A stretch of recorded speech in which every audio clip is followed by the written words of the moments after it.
All righty, let me hit the got it here. And the got it right here. All righty, y'all. Namaste, namaste, namaste. Islam, Islam, Islam. I am Brother Hassan Ghazi Obey here at Morocco at northwest of Mexico. I'd like to welcome you all to our 7HealStar.com astrology firm, 7-day tropic medical astro weather report. And I am here with my magnificent brothers in whom I am well pleased, and they are Islam. I am my Bay. How are you? How art thou? Sauce. Islam, brother Shine and Lima Ale. All is well. And sometimes my bros call me Braveheart. Goodness gracious, man. This is amazing. Let me hit this share here because someone is actually expecting me to send them the link via the Instagram. So let me, okay, all righty, Instagram. Thank you so much. And there is the link to the brother. There you go, D-Rock. All righty, so we are getting started. Let's get it started in here. All righty, so let me bring this back to the actual calendar. All righty, guys, and I'm going to go and screen share to show you exactly what we're doing because this is for the 29th October to the 29th September, pardon me, to the 5th October, 2022, right? So let me go to Zoom and hit got it, of course, here on this device. And let me go and share, right? The screen here.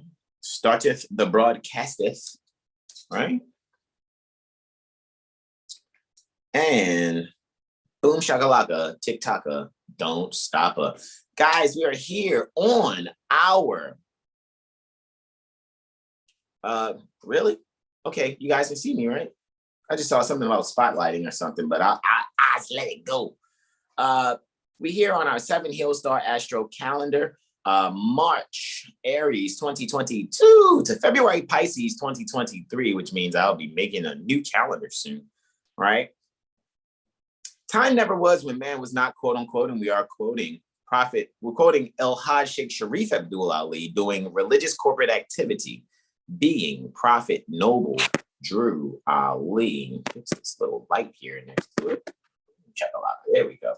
All righty, guys. So we're still here finishing up the month or the moon cycle for September, which has both the earth sign Virgo, the Virgin, anciently and contemporarily ruled by Mercury. And now the sun has ingressed Libra. So well past Tishri, right? We're into, Tishri, so to speak. And we have dealt with Rosh Hashanah on Moon Day. That just passed. We're in the middle of Rosh Hashanah, actually, from the 25th to the 27th, but the 26th was the center pertaining to that. All righty. So that now we can actually see the stars within the constellation at the end of Pisces and the beginning of Aries. So we can see the constellations when the sun is at Nisan. So now we can see the Nisan constellations while the sun is now transiting the Tishri constellations, which we are not able to see as we normally would see during springtime. All right. So this month, which is September, also has the air sign Libra dealing with what most would call the scales, anciently and contemporarily ruled by Venus.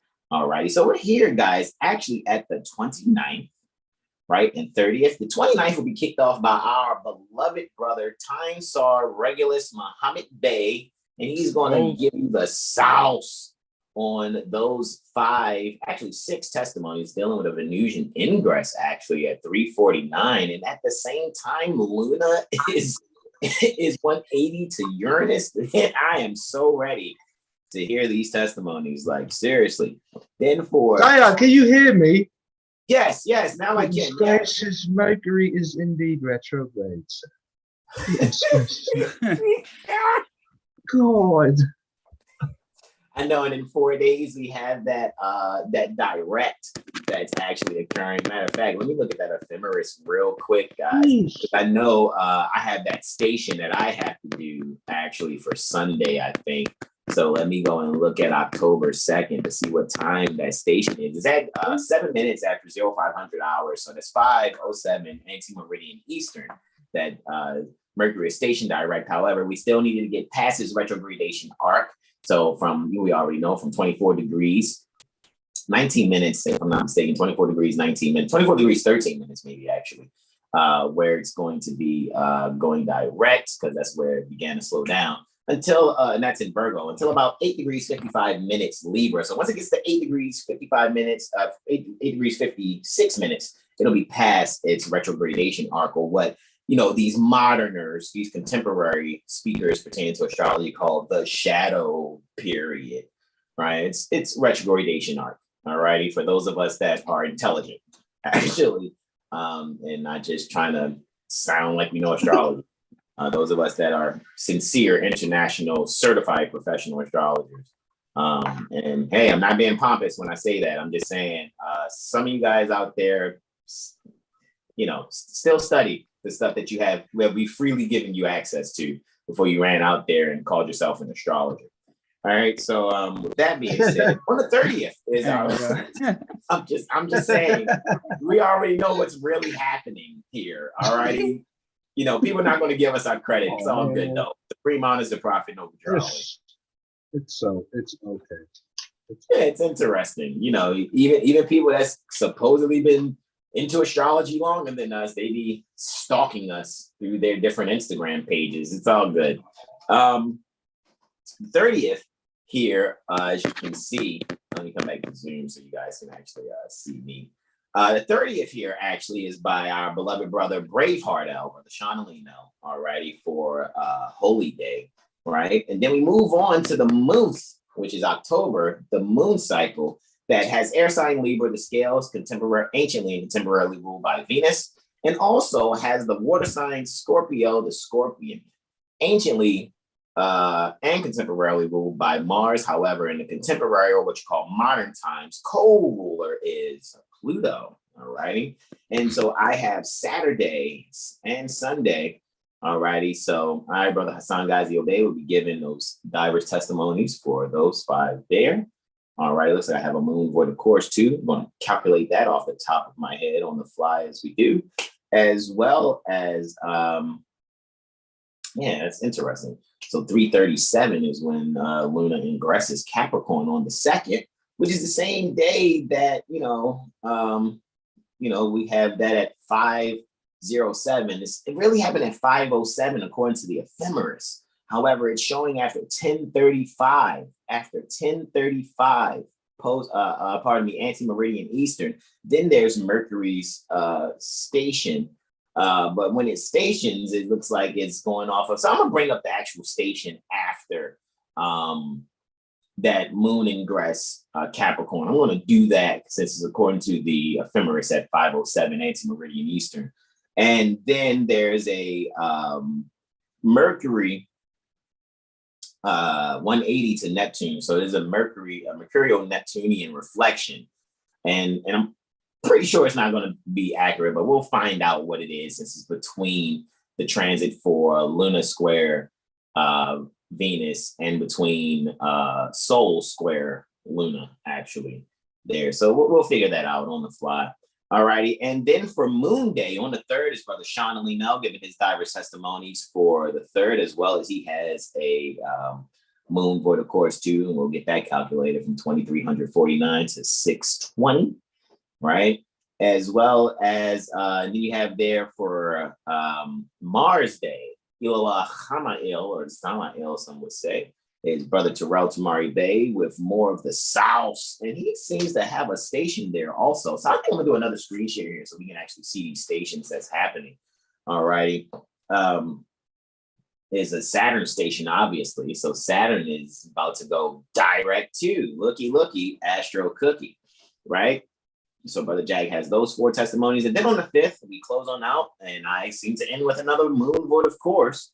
All righty. And I'll just kind of go into how long that's going to be. This is the times usually when those void of course moons are super long. So we'll actually go in and do the calculations there. I think that was a pretty great intro, guys, just to kind of get that in. And obviously we'll be starting next Wednesday with that moon ingressing Pisces from that void of course there, actually. All right. So we're going to now come back to the Zoom here. Let me stop the screen share. Let me start a screen share here, actually. Right. And let me see, who do I see right here in the meeting space? All righty, Brother Jag. I'm pretty sure we'll still be able to hear you when you come in and do your thing, bro. And whenever you're ready, I'm pretty sure you still may have the co-host, so you can always, add yourself to the spotlight if you like. Should be able to, actually. So with that being said, let me actually come here to the iPad screen share here, guys.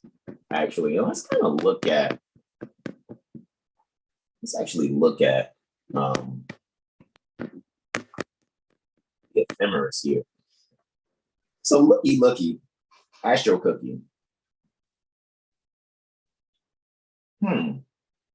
It's talking about a station. So, okay, maybe it's calculating the Saturn station early because it's not showing, except from there, when it says EDT for Eastern Daylight Savings Time, actually, right? For the tropical midnight ephemeris, right? It shows you here, right, for October, as we know, on the 2nd, right? Let's look here at stations. All righty. As we see here for the stations. All righty. So we see that the stations we have for the month pertaining to October on the 2nd, as I said, we have Mercury going station direct. So it should be an SD there, actually, for station direct. At 0500, 7 minutes Eastern, or 5:07 ante-meridian Eastern. Pluto does a bit of a direct there. So let me go back and check real quick what's that next one? Yeah, man. Okay. So that's a Saturn square Uranus for you, Brother Jag, that third testimony for the 4th October. And I don't see any stations for the 4th here. However, different softwares and that we have, because we have, and I'm not bragging, we have all of the professional softwares, actually. And we actually know how to use them. We don't just try to me too the thing, like the 33rd edition of The Economist has on its cover. Me too, right?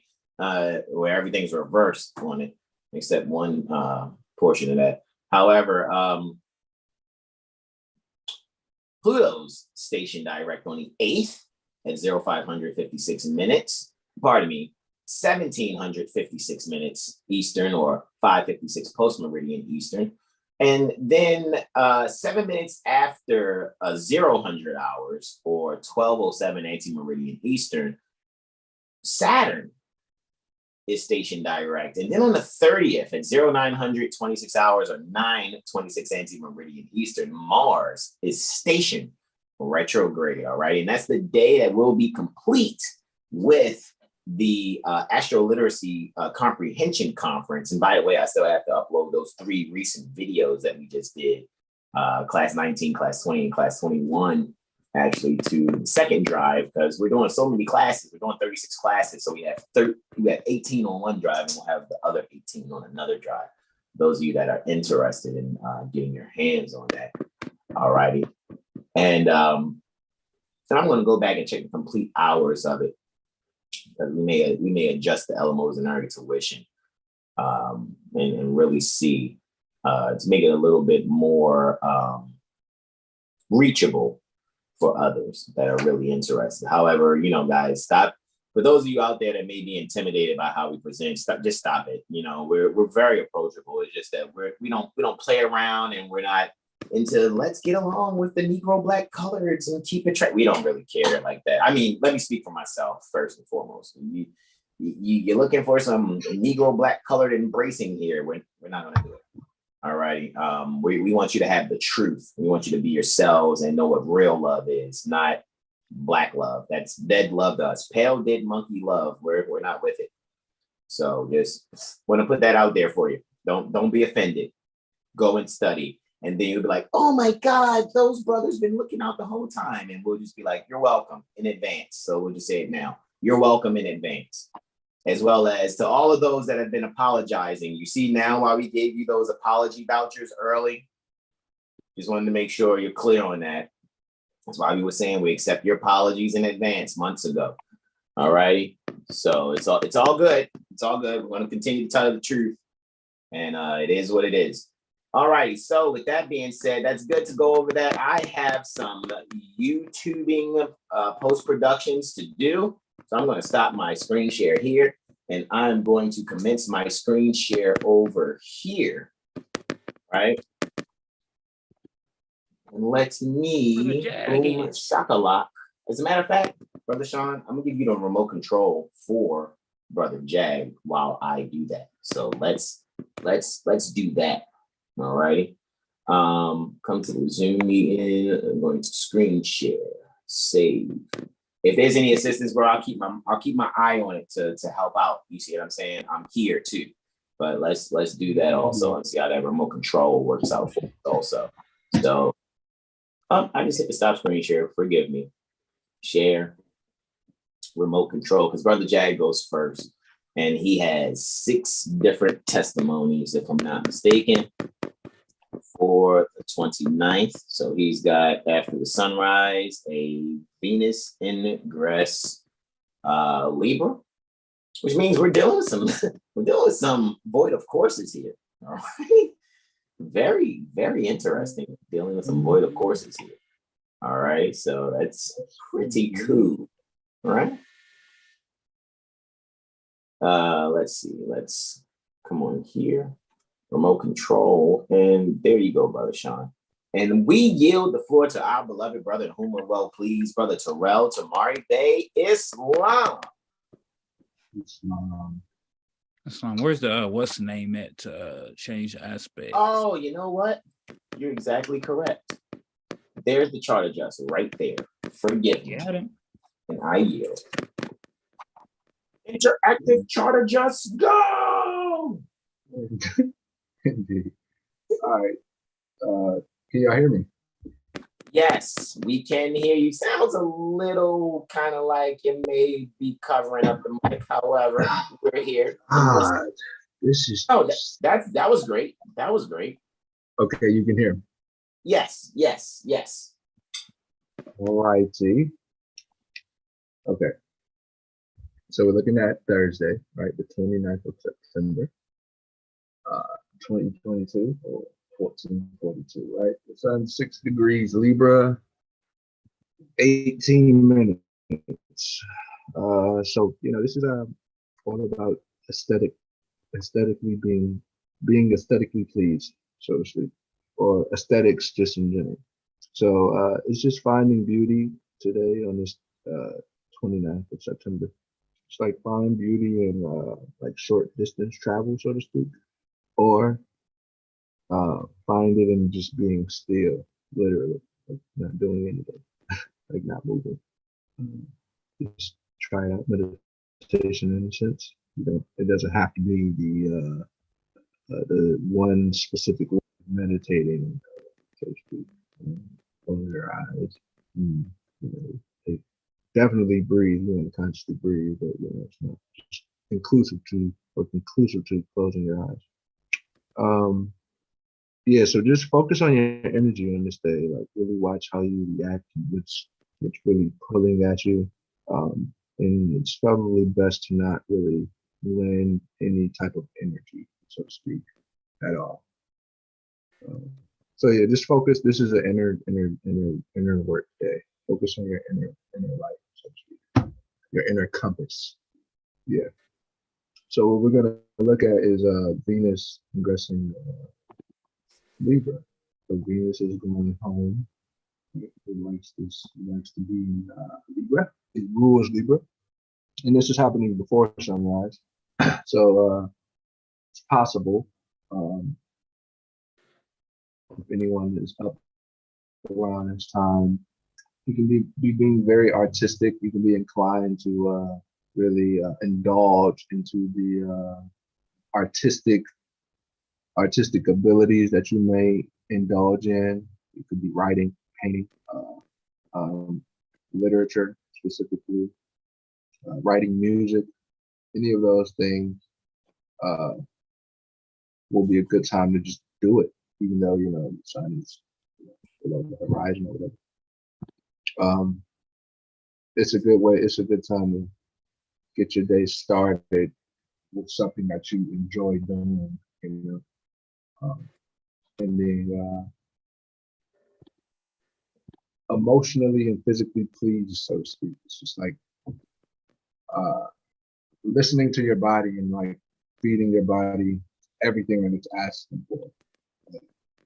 Genuinely, listening to yourself, and that's just internal dialogue, right? So, just thrive for wisdom and achievement, so to speak, and take calculated risks, so to speak. And Mercury is in Virgo, so just think before you actually react and indulge into your the things that you like to indulge in. Consider why you consider those things. That's that Venus and Libra energy. So like Venus and Libra is looking for balance. So now everything just has to be equilibrium. It has to equal out. It has to be equity is Venus and Libra, right? And it's in the second house of that. So it's like equity, period, right? So everything is being articulated in forms of balance, standing up for one's, artistic abilities and just one's properties, one's private rights, constitutional rights. Those things are being amplified and stood upon more firmly. So so then the next aspect, which is actually happening at the same time, really, you can hit next, but it's literally happening at the same time, or a minute, let's say 3 seconds later, it'll be a few seconds. The moon is opposing Uranus and Venus enter Libra. Forgive me. 2 seconds. That was me because I wasn't sure if it was clicking, bro. You good. But yeah, it's pretty much gonna stay there, yeah. Definitely later. Goodness gracious. How you? Yeah, so moon's in the third, right? And Uranus is in the ninth. So that's just that again,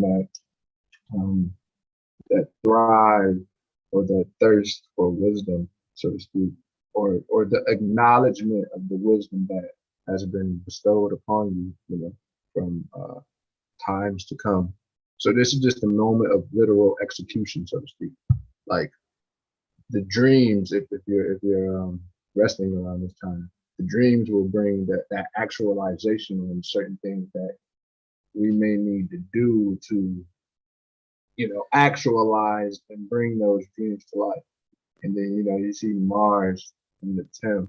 So it's like, it'll have something to do possibly with, someone close to you from your childhood, or just, the ones that you grew up with, so to speak.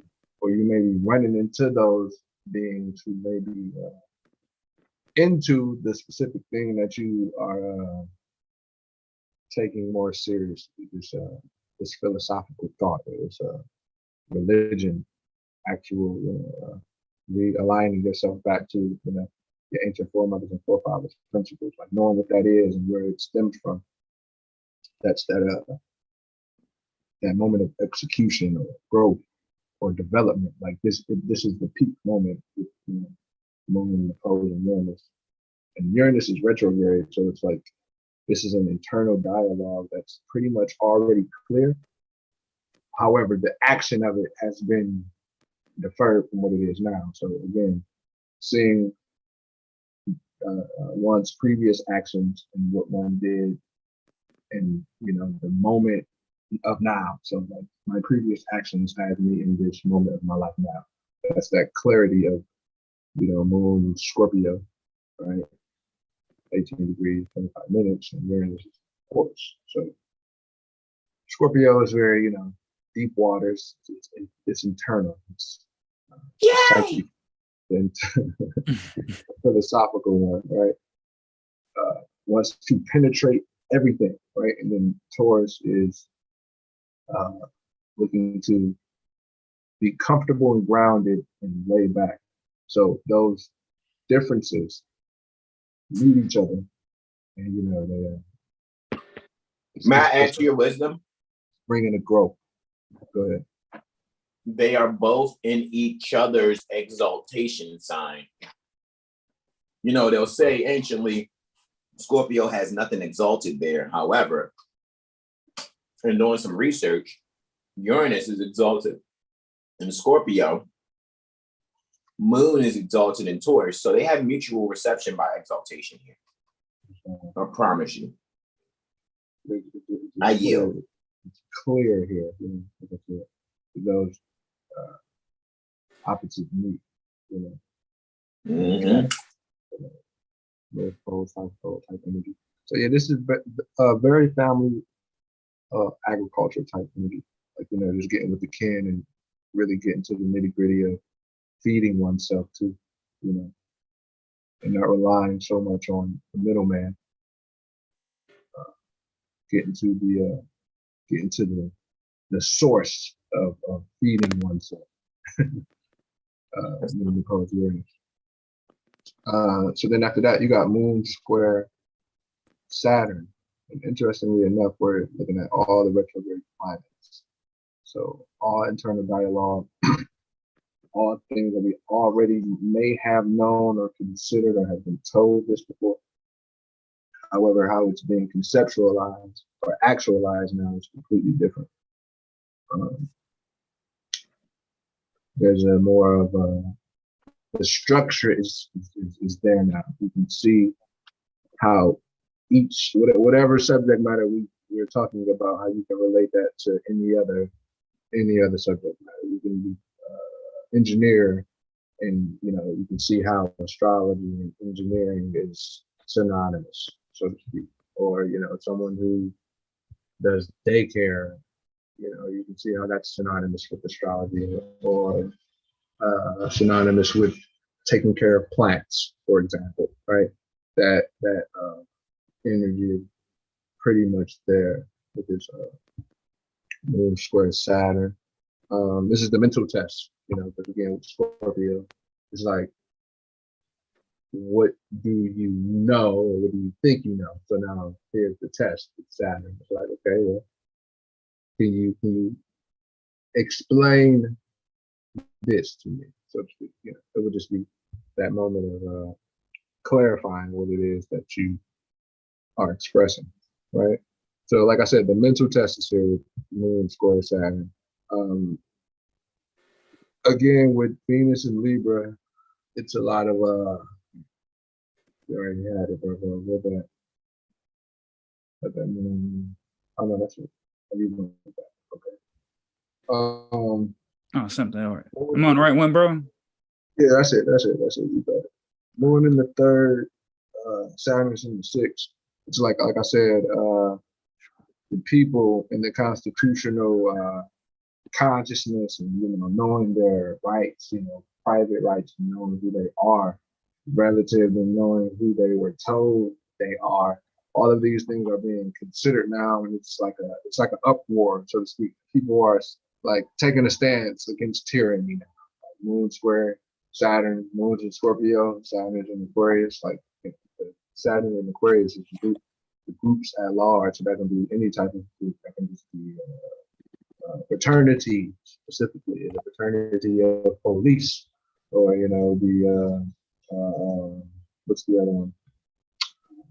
What do they call them? The sororities or whatever. All of these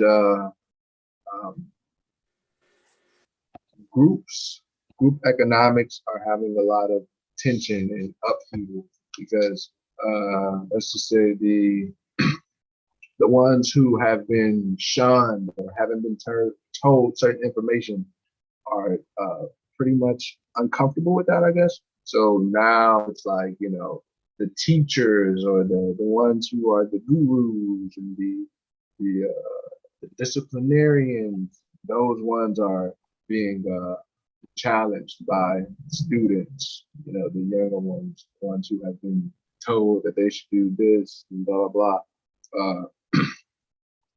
That's a lot of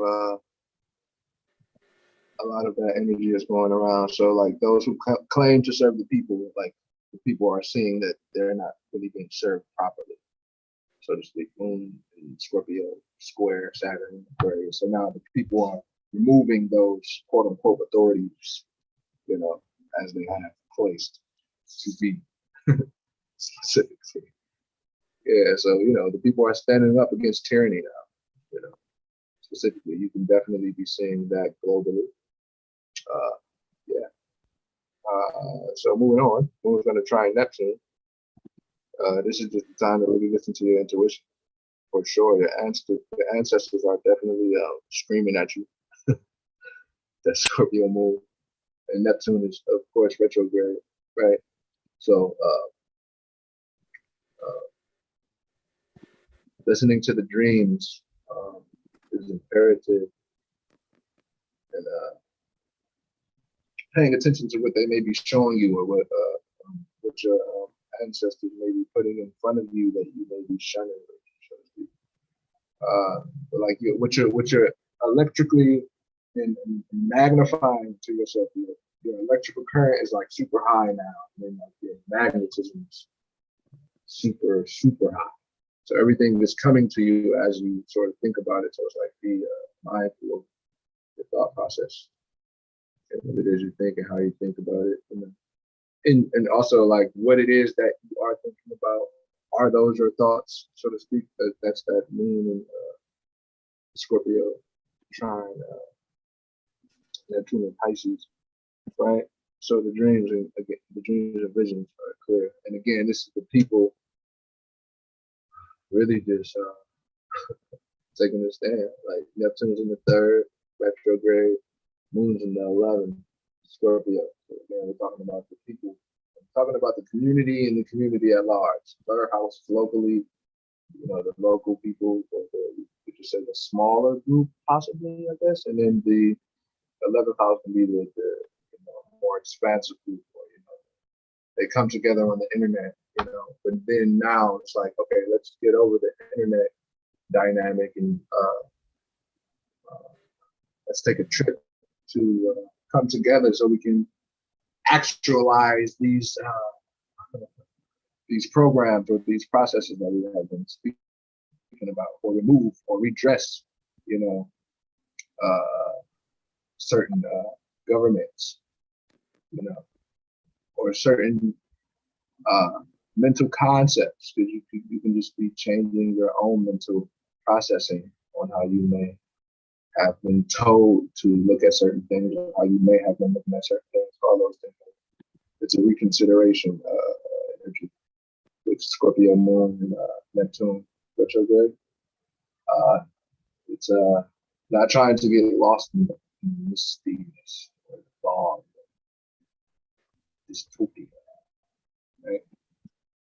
Like utopia. Yeah. So finding that balance within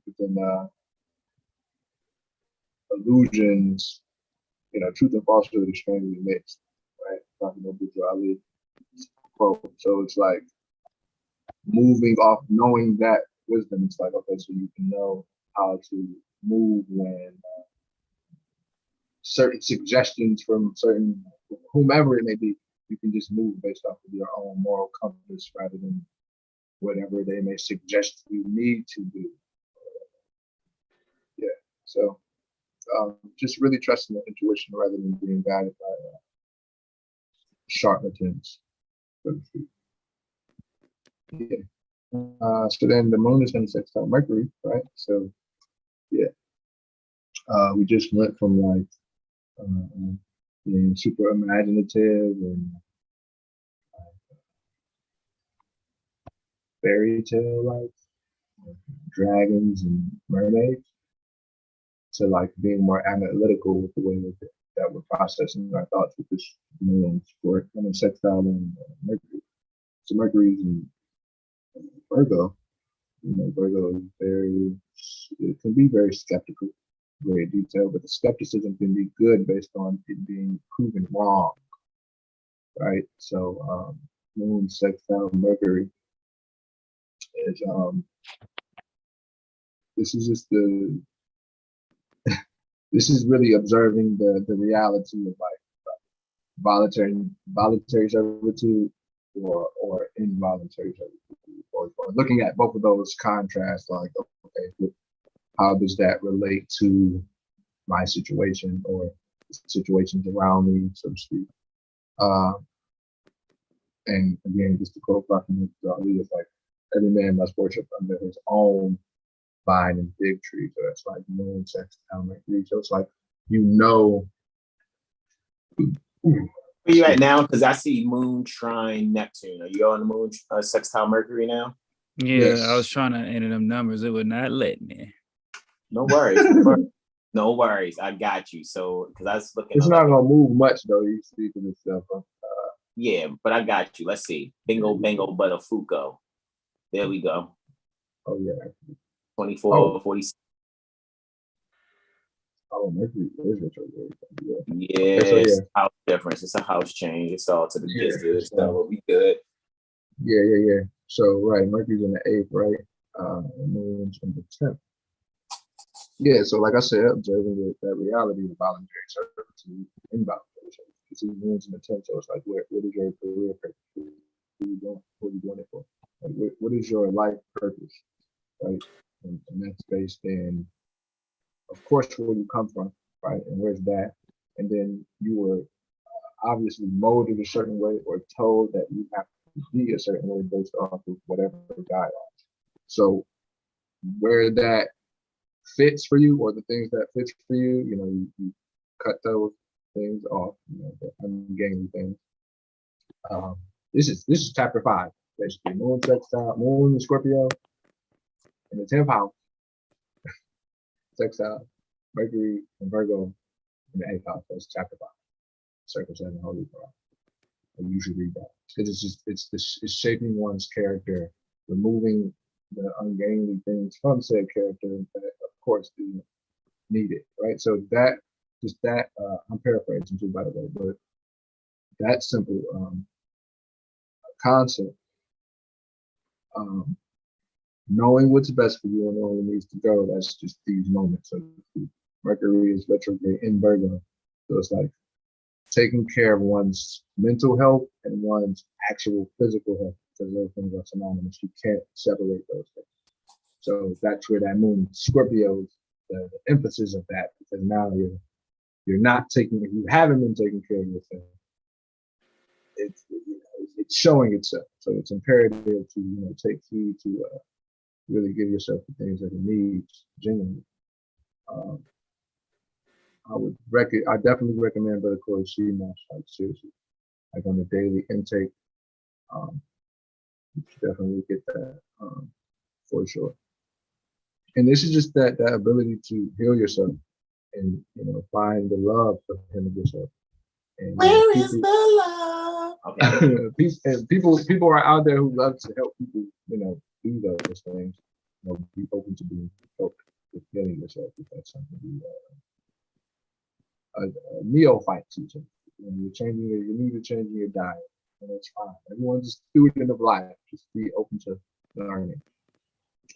That Mercury retrograde. Yeah. So then we're gonna go Moon sextile Pluto, right? 26 degrees, 8 minutes. Yeah. So this is just the inspiration, so to speak, because now you know what needs to be. You know what needs to be adjusted, so to speak. This is inspired by the truth, literally been inspired by what you have been told, and these things can be like from generational connection, so to speak, because it's dealing with Pluto. So this challenge to show yourself approved is just like at this moment, so to speak. Moon's in the 9th, right? 26 degrees, Scorpio, 8 minutes. Pluto is in the 11th, 26 degrees, 8 minutes retrograde. right? So yeah, this is a literal moment in time to just maybe show that you actually know that what you're talking about. You know, and it could be very simple and very slight, but it's literally showing that you're living based off of these principles and not for some sort of, I don't know, response from some sort of external source. It's more internalized. It's not really for the sake of someone's gratification. However, the ability to articulate what it is that you stand for with figure, you know, that'll bring some, it'll connect some neurons in your brain so you feel good. So you know what has been passed down, you know, from generation to generation. That's pretty much the topic of discussion. This moon, Sextile, Pluto, and Capricorn, of course, and it's retrograde. So, well, the quote unquote new generational curses, you know, that people like to term it.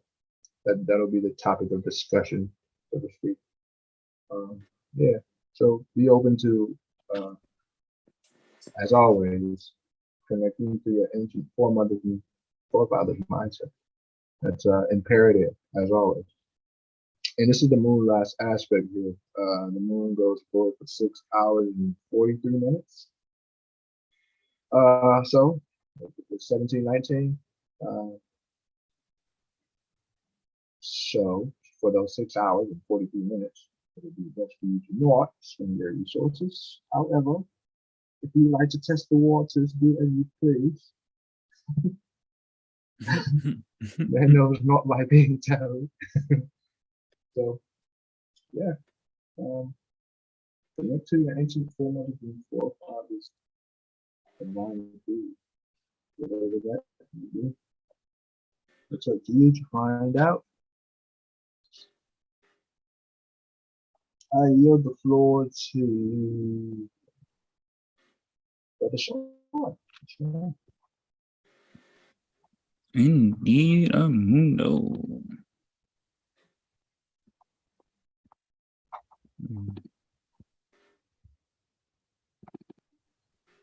There we go.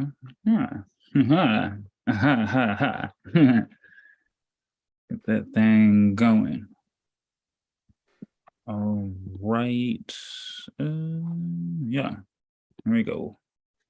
All right, we are now on the holy day, the Friday. Got the sun conjunct the ascendant, so yeah, definitely sunrise. Definitely journal. Let's see what else. Yeah, just definitely journal whenever you rise up in the morning. Just journal what's on your mind, or journal what you would like to do for the day, for the degree. And yeah. Here I is, and approve. Just had to use the laboratory. Yeah. There we go. Right. There's the approval.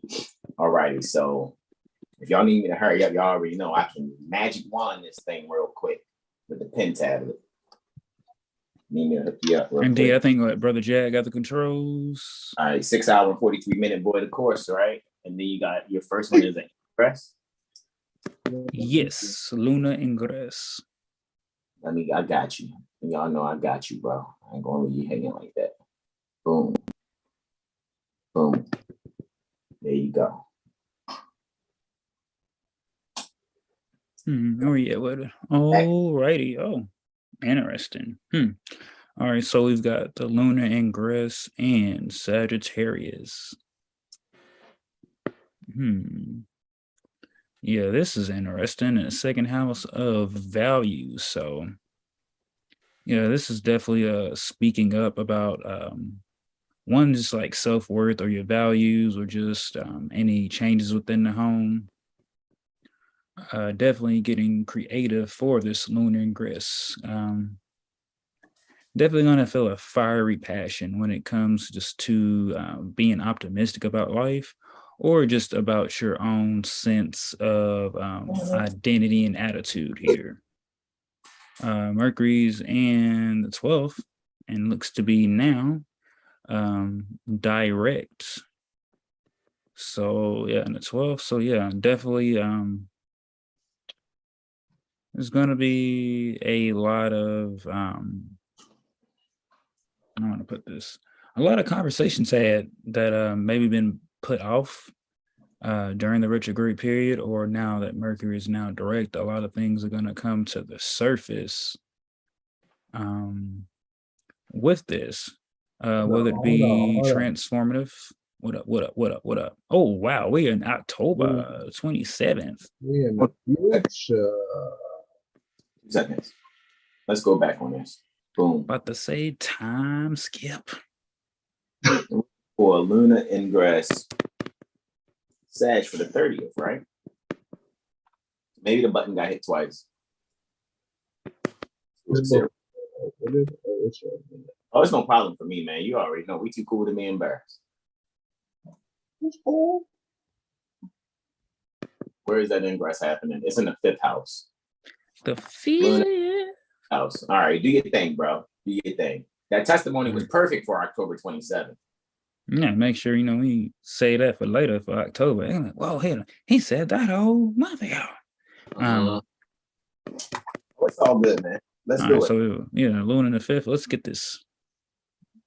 All right, so wow, we got Lunar in the 5th, ruling over the ascendant too. All right, so yeah, this is creative here now. Yeah, this is moving forward with one's creative endeavors, or this is like taking someone out, like whining and dining. Moon in Sagittarius, but it's like whining and dining at like a art show or like some kind of gallery or movie type thing, doing something like that. There's something very creative, or like someone even like, hey, I never done this. You want to go horse riding? Let's go horse riding. Something out the usual in the blue, just to get creative. Lunar's ruling at first, so yeah. This is definitely coming into a sense of like realization about oneself, just about your foundation, just how you take care of yourself. Like all these things are definitely coming up. And yeah, Venus has got the final say so for Luna. She's in the 4th. So yeah, this is like bringing balance back to the home. A lot of things are being balanced and being brought back to the home. Mercury is in retrograde, so yeah, definitely still making the changes to the inner and watching things unfold on the outer side of you. Yeah, Luna is in the 5th too, so it's yeah, besides of whining and dying, I see like a lot of studying, or like someone planning on like making a long trip, like a cross-country trip, or like getting the opportunity to go teach foreign or abroad, like someone's about to possibly like receiving a contract or opportunity, or just something like that, or even just starting their own like little home podcast where they just speak on like foreign topics, or just somewhere in those sense, with this lunar ingress into Sagittarius. Yeah, and definitely I would say just don't overindulge in anything. Whether that's TV, alcohol, spirits, as I say, just anything that you do, just be careful, don't overindulge. You can enjoy yourself, but don't overindulge. And yeah, and don't try to fascinate and go back and forth with yourself about it.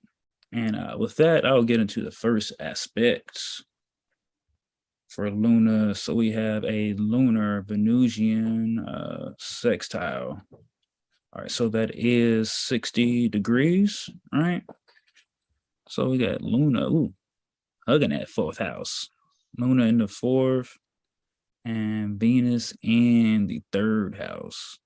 It's definitely sitting guard like, I am the guard of the fifth house, and you cannot cometh in here unless you pass me. No, I'm kidding. Yeah. Unless you know the password. What is the password? All right, so we got Sagittarius and Libra. Hop in. What am I seeing here? What happened?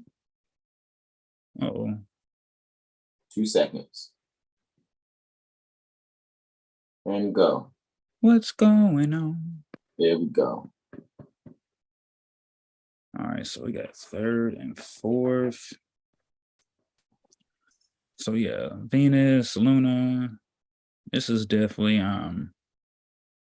like I said, with Luna ingress that Sag now, I think that it's gonna be like a short trip taken. So maybe there's like some concert or get together that's gonna occur and take place, and whether it's like I want to say like a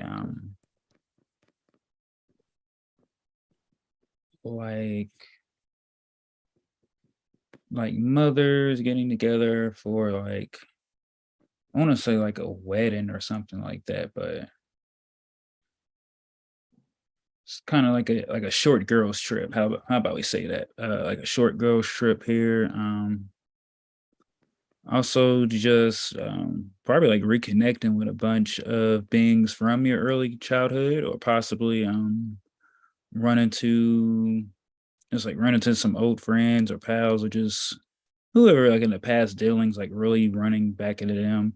But now you've kind of like seen different growth. So you might be like, oh yeah, I'm doing this, or hey, I'm doing this now. In that type of fashion. Yeah, and just for within each being of the collective, we could really be looking to just find ways to balance and show our emotions and feelings here. Really just taking the beauty of how we feel and how we would like to see things, and just creating ways to show that to the world and also to ourselves. So kind of not like repressing how one feels or one emotions, and now we are relating and taking whatever steps necessary to relate and express that.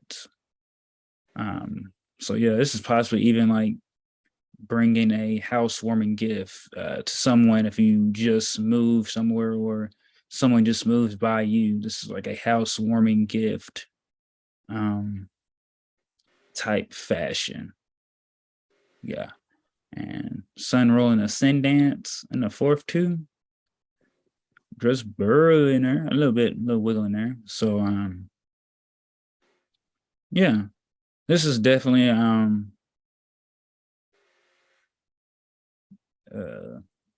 like I said, just shining, letting things shine. And I'll yield and get into my next aspect for the day. So what do we got? We have a lunar Jupiterian shrine. We got a lunar Jupiterian shrine. Oh man, it's the 7th again. Huh? You like that, Brother Jack? Huh? You like that? Do you find it funny, sir? Y'all are hilarious. All right, here we go, y'all. We have a lunar Jupiterian shrine. So this is 3rd and 7th house. It's okay. Don't worry about it. You'll get a 6th house transit soon. Let me stop. Oh yeah, so 3rd and 7th. So this is communications. So yeah, this is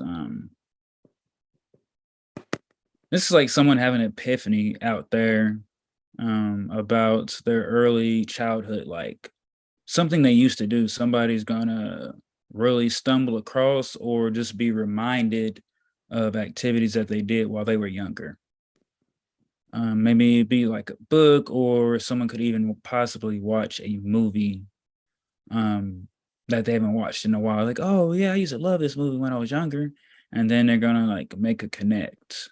Bro, why did that happen yesterday, right? Oh, wow. Son brought up Ninja Turtles, and I'm talking to me and my beloved mother mistress consort, and we're like, yo, the Turtles back, that first one back in 1990 was the jump off. I'm trying to tell you, I was like 6 years old.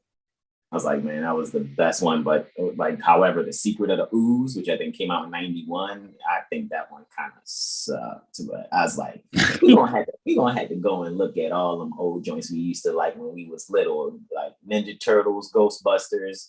That's interesting, bro. So that's probably what's cooking that family movie, quote unquote. Yeah, bro. Mm-hmm. So it's funny you said that. You had that conversation last night, bro. Seriously, I yield. Islam. Yeah, Lunar in Sagittarius and Jupiter in Aries. So yeah, this is the collective really either feeling more harmonious with things they have studied or really ready to move forward. Jupiter's in retrograde, so you're still reviewing the contracts, just reviewing business dealings or just how you communicate here. And Jupiter's in the seventh, so for those in partnerships, could be looking to expand or acquire new things, or possibly just enter. This would be like a deep transformation here, like meeting someone or like finding a new deal. Let's see, Mercury's still in retrograde, so I would still say hold off if a new deal comes and really just review everything. Because yeah, Virgo's ruling the first house, so yeah, this is definitely like getting excited and but really just still reviewing and being optimistic about it so that you can just study the details, right? Yeah, because you could be actually for whoever this is out there or collective anyways, you could be just really ready to jump and dive into first anything that comes up, but that Jupiter being in retrograde says to just take a moment to reflect. Lunar in Aries says see the bigger picture and stay optimistic with that.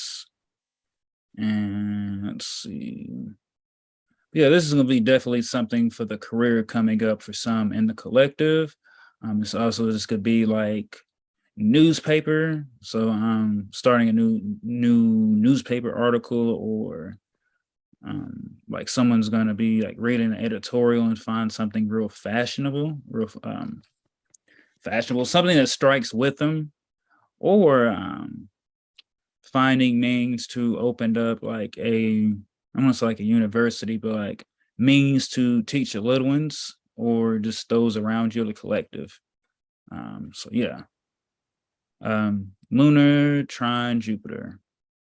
This is just in harmony, yeah, taking that creative, fiery energy that you feel within your head and your hips, and really just taking the fire and burning and cleansing everything that needs to go.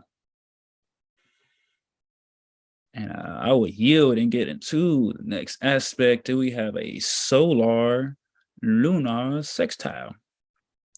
All right, so yeah, this is just some growth between how you feel and how you want to nurture yourself and how you express that. So we know that Luna's in Sagittarius and we've got Sol in the ninth.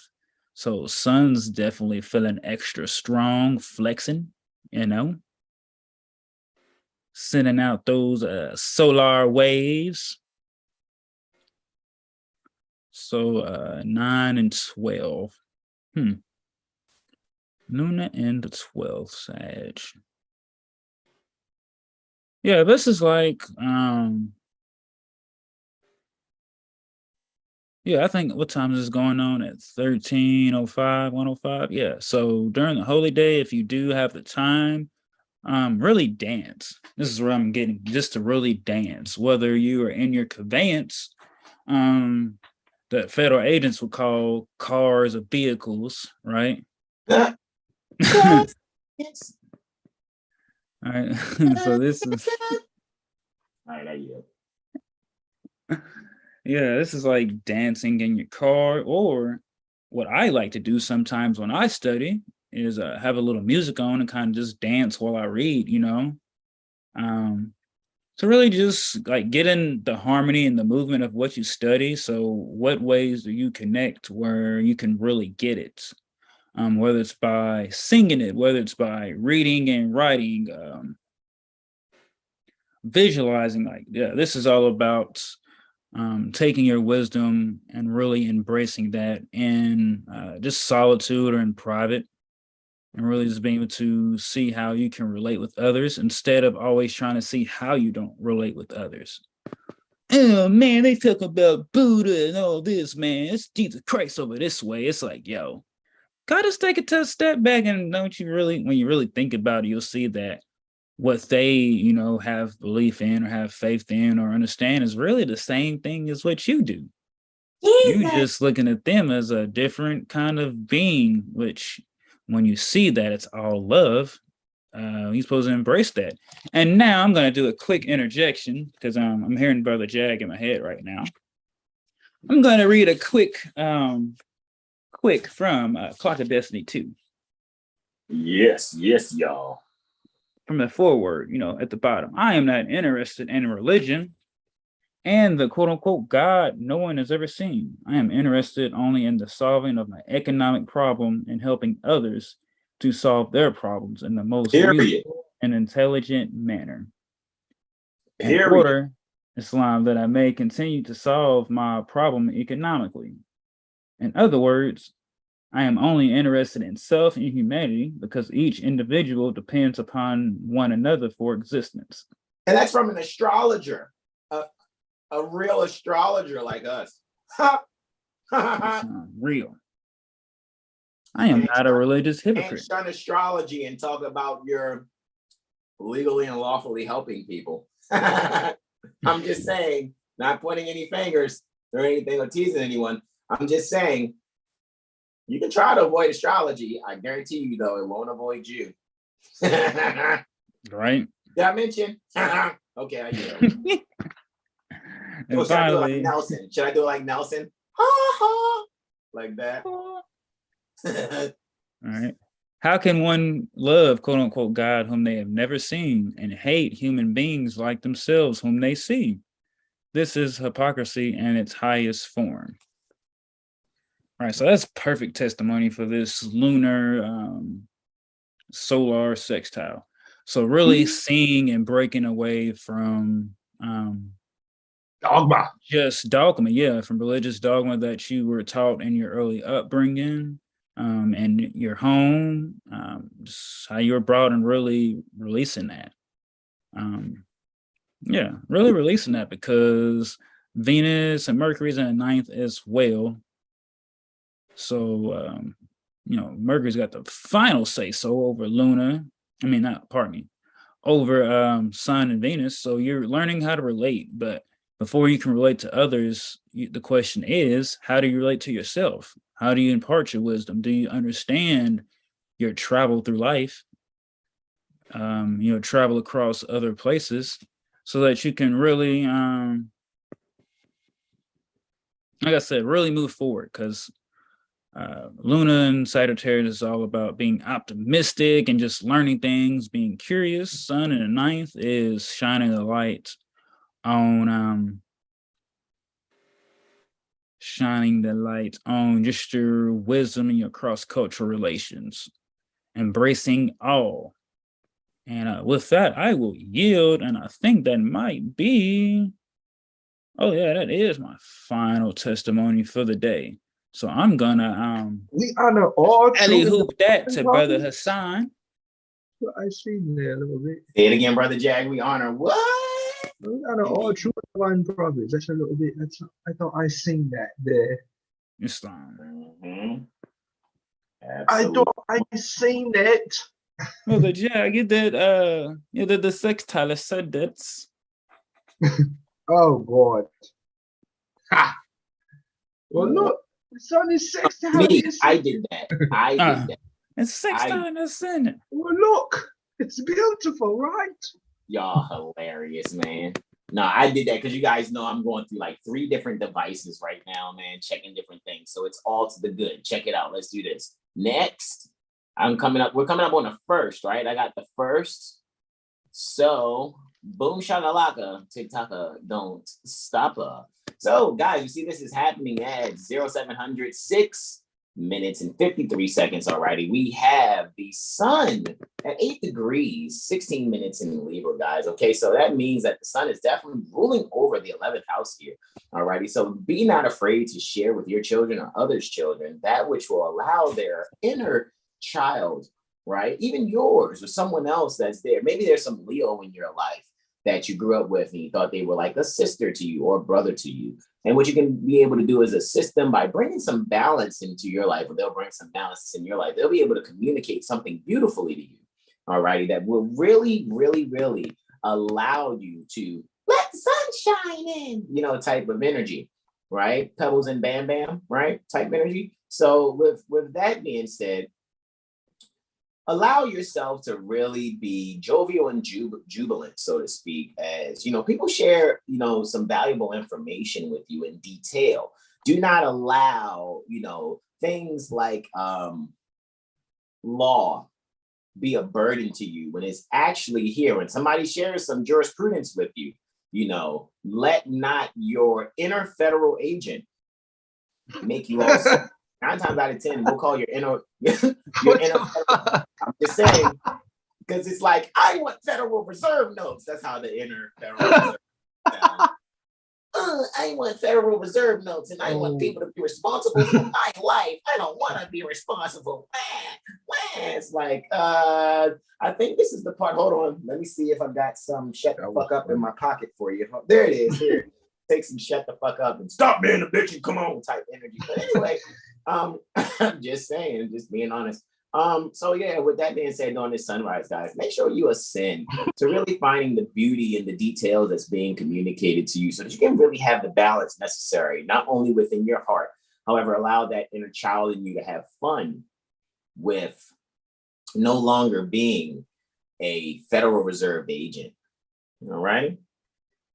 And yeah, let's see. Yeah, my next aspect, really, that's what it is. I got a Sun sextile Saturn going on, right after sunrise, actually, right? It's taking place at approximately 0800 hours and 48 minutes, right? Let's see what happens here. I'm just going to be patient and wait. It's funny. Am I at? Yeah, do your thing, because I want to make sure to see how this joint works. Okay, I saw the wheel spinning.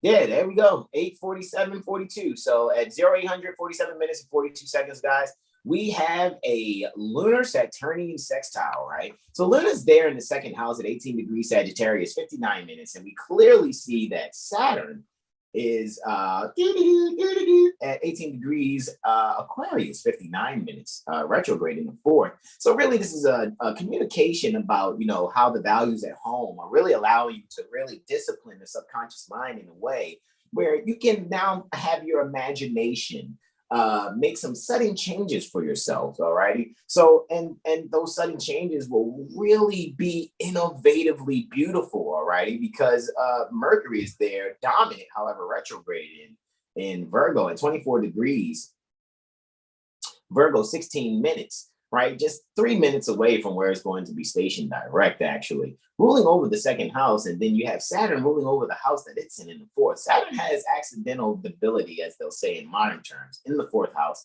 However, being a bit dominant, so to speak, there in Aquarius. So what you can actually do is really allow let your hair down a little bit, being such a disciplinarian, and really let the beauty unfold and really seeing, you know, if you're really like the type that's like, no, the children can't leave off the front porch. They got to play right here, but you got a whole front yard that they can play in. Watch what happens when you just kind of loosen those reins a little bit and kind of let them play in the front yard. You'll actually find that the reason why you may have been this way is because of the restrictions that were put on you in childhood. So really allow that childhood development. Man, I need an explosion right there. An explosion. I know, right? Oh, so should hit the explosion button? Is that? You know what I mean? Indeed. So you can really allow yourself to really let that balance just really happen. Because again, Mercury and Venus, who's ruling not only the first house, but also she's ruling the eighth, guys. I mean, really allow yourself to have a death and rebirth in how you would have done things based on your childhood. and really allow some things to really come forward and be innovative in how you relate to others. And I'm going to yield the floor there because we have a lunar Martian reflection happening. So Luna and Mars are going to be 180 degrees in reflection. This is happening approximately around 1100 hours, 3 minutes, still on the 1st October 2022 for Iloa Cassiel, which is Saturn day, right? So it's happening exactly at 1100 hours, 3 minutes and 15 seconds, guys. All right, so this Luna Martian reflection is happening in the 1st and 7th houses, guys. 1st and 7th houses. And Mars, looky, Astro Cookie, is ruling over the 1st house where Luna is, all right, within the 7th. So we're really having some super active, yet steady, because I know Mars is slowing down here. It's starting to slow down just a little bit. It's 29 days away from appearing retrograde from here on Midgard Earthling Asha, while also under the dispositorship of a 10th house Venus in dominant Libra there. So, and even so, Mercury's ruling the house that Libra is in, while dominant in Virgo, guys. So we can really allow our standing and our status when it really comes to how we really assert ourselves via our subconscious mind, and really maybe take charge of not being such a scared ass with certain things. Just to be very honest with you, we can really allow yourself to go into those inner deep recesses in the mind and kind of do what I don't mind doing. I think it's just kind of in my natal chart. I kind of tread where angels fear. So what you actually realize is the shadows run away from you because you're the light, right? Even though your light may be reflective, however, Mars is reflecting the light that your subconscious mind. So your activities are reflecting the light that your subconscious mind is reflecting from your heart, that which has been shared with you, as well as that which you pour out to others. And you may find that there's some balancing astrological presentation that really allows you to reflect actively from your subconscious mind to the way that you relate actively with others. And with that, I beautifully yield the floor. Because next we have the Venusian Jupitarian reflection. All righty. So Venus and Jupiter are like, hey, I see you. And they're like, I see you too. So there's an influence there. Having that Quartile, 3 degrees, 2 minutes in Libra and Aries. All righty. 3rd and 9th house energies going on. Still under Mercury rulership. However, interessante, Mercury's in the 8th house. So guys, there's going to be something that's maybe of some private or secret nature that is really published and shared on the forefront, really some light brought to it.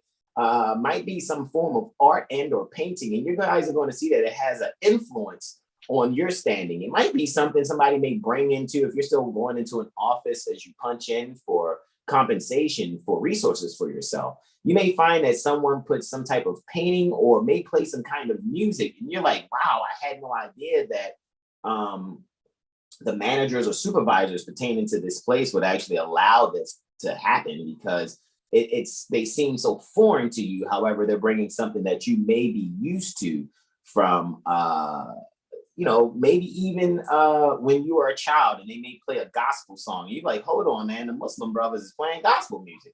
However, you may be actually, just like, say if you're working for someone who purports to be Muslim, however, they may be a musician to the point where they can actually comprehend the energy and the vibration pertaining to said music. They could be someone who may play some form of rap or hip hop. And you're like, hold on, man, I thought you were from Mumbai, India somewhere. And it's just like, well, if you actually listen to the Bhagavad Gita, it's music itself. And you'll probably start running into people who comprehend and can communicate as well as share with you some foreign vibration that you may have thought would not be similar to some of your upbringing or whatever. And it actually relieves a bit of, wounded healing within inside yourself. So you'll be able to thoroughly expand on these things, because interestingly, at 23 degrees is Neptune in the 2nd house, but Jupiter's ruling over this 3rd house here from Aries. So you guys can really expound upon some of those ideals and really allow things that may have been painful to you to really, it's going to actually give you a leg up, actually, to be completely honest with you. You're like, oh man, that was an embarrassing moment in my life. However, that embarrassing moment is probably going to be your boost, actually. it'll probably be where people can kind of actually go, yo, I had no idea you went through that, or that's what you was dealing with. Yeah, and this is where you thinking you're going to be embarrassed. It's actually going to be the means for a bunch of people to open up to you to come and get advice from you. So yeah, embrace that. And with that, I actually yieldeth the floor. And I'm here now for the fourth testimony. We have a lunar Neptunian quartile here, happened about 1600 hours, 45 minutes. It's happened exactly. Let's see, Neptunian, lunar Neptunian quartile. I'll be patient because I know we're building this thing while we're flying. Islam. Previous. Right? Still on the 1st October, actually, guys, for Saturn Day. So thank you for your patience in advance, guys, because we're just still here working out this remote control.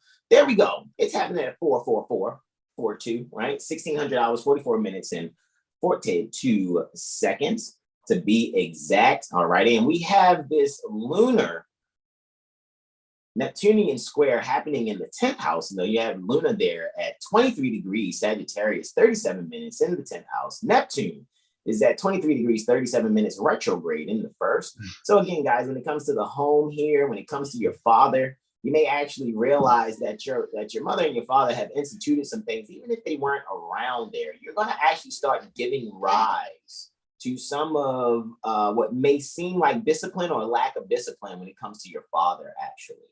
And you'll actually be able to really allow yourself to expound upon those ideals and in reinstituting your standing, because now what you actually realize is there's a possibility you've been lied to the whole time about your father, or vice versa. You may have been lied to about your mother. However, you may also find out that when you really see what the truth actually is, you have learned for yourself to not do the same thing to the children that you either helped bring to the planet, either brought to the planet, or assisting someone else to raise also. So what you can actually do is allow yourself to really be in the joy in, transforming yourself in isolation pertaining to the wisdom that you're gaining. You're going to go isolate yourself and have a transformative moment in allowing that wisdom to pour out, where you're going to have a balanced feeling now about your progenitors, id est mother and father. All righty. So now that you have this balanced outlook, there's no more of that. Most of the time you look at your progenitors like, oh, that's mom and dad, and they're so wonderful. Now you actually realize they never really worked their shit out. And I am someone who could actually be the means to go, hey, look, I know you guys are who you are. However, what I've learned in conflict resolution, that this is healthy. You can kind of put to the side, I'm your mother, or I'm your father. And what I say goes like, yeah, no, because you haven't matured past this part yet. You have this sum to solve. And with that, I yield the floor. Finally, for Saturday, before I continue into Sunday, we have a lunar Mercurial square, and it's going to be moon void, of course. This moon's last aspect before it's 9-hour, 51-minute void, of course, actually. It's definitely going to be a void, of course, for 9 hours and 51 minutes after this. So, guys, make all your major transactions prior to 1746, or exactly 1700 hours, 45 minutes, and 57 seconds. Make all your major transactions prior to that time, or wait till after about 0300 hours, 37 minutes on Sunday. All right. So for those 9 hours and 51 minutes, make sure you're clear on, just reflecting, right? Dot your I's, cross your T's, make no major transactions unless, you get a mirror session from one of us, which we always suggest that you do, no matter how many people out there may try to boil it down. Oh, this is all you're really getting. Guys, I'm telling you right now, you can go to Larry Bird all you want. However, remember, Michael Jordan has 6 rings. I want to put that out there. For those of you who don't know who Larry Bird and Michael Jordan is, Google it. All righty, GTS, Google that shit. So here we go. And moving forward on this last aspect here, right? Luna, and quartiling Mercury here. what we actually have here, guys, this is a 10th house Luna. Okay, so Luna does much better in the 4th, so it's quote unquote an accidental debility here. However, we're not doom and gloom astrologers, so you will really feel at home someplace that's away from home, actually. And you'll be able to really find yourself really restructuring how you are, what your standing is within your own subconscious mind, and really find yourself being able to have a suitable, essential experience in terms of actually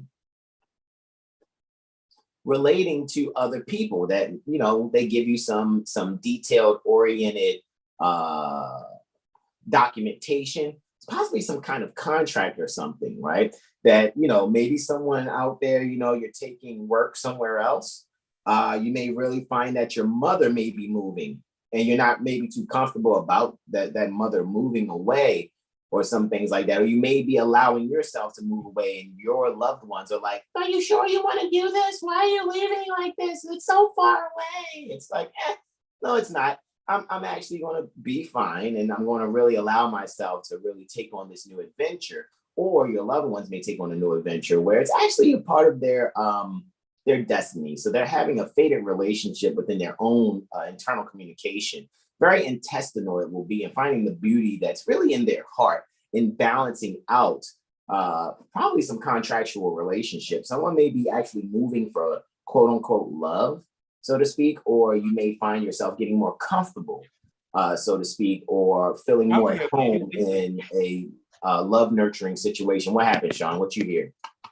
I said, I'm here, baby. Where you at? I'm just... But Brother Sean said, he's ready to learn. Let me stop. Right, Jack, that's twice today, man.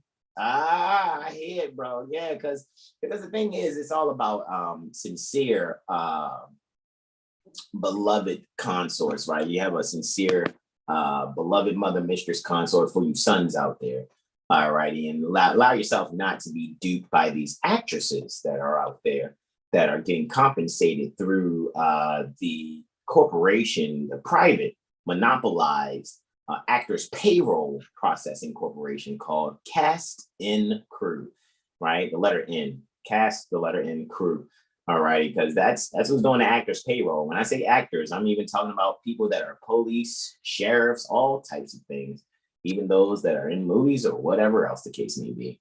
So yeah, really allow yourself, guys, to really embrace this kind of, you know, foreign affairs type of Secretary of State type of energy here, and making sure that what you're actually relating are those things that, you know, maybe from your past or past life, you can actually allow some rebirthing that will occur that really will be beautiful and reflecting how you are actively transforming that which you could really allow your status to really bring forth not only the challenge and getting over the obstacle in the challenge that is there. However, you can actually stimulate something in your subconscious mind and your communication with this Luna quartile Mercury. With that, I yield the floor.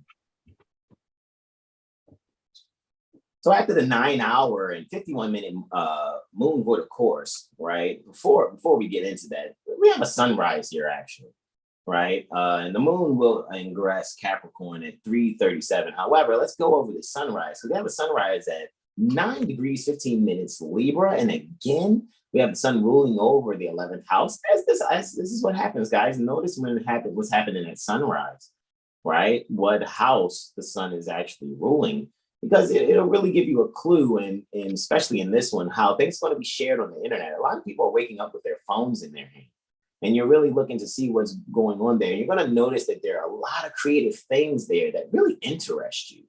All righty. And you'll really see that there will be an ultimate communication pertaining to how you actually reflect on yourself.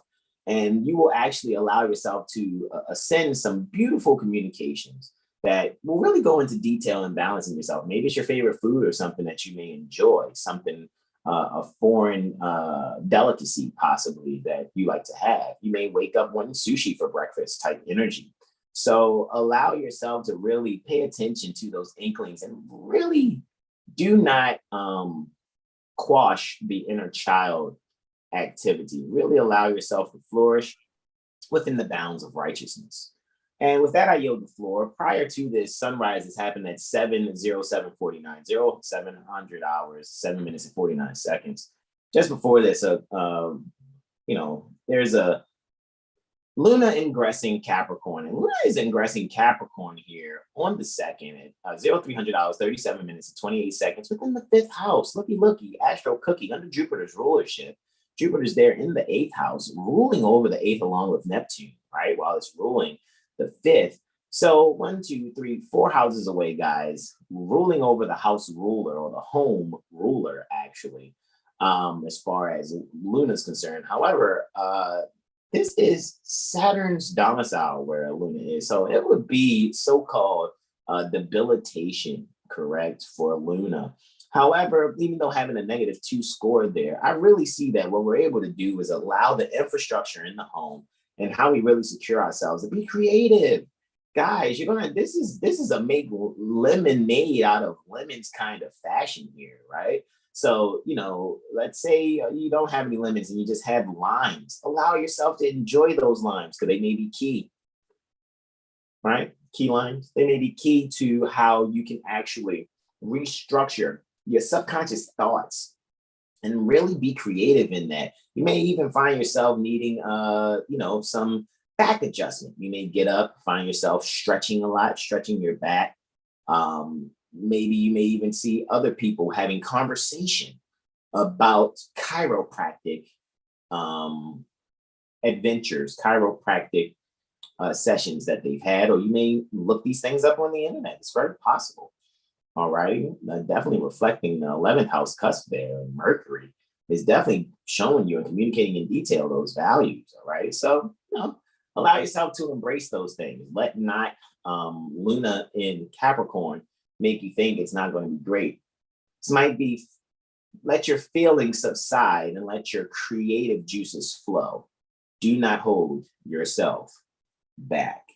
With that, I yield the floor. We have Luna quartiling Jupiter here. Okay, so we have a lunar Jupitarian quartile that's happening right after this, about 5 hours exactly-ish, about 0800 hours, 37 minutes.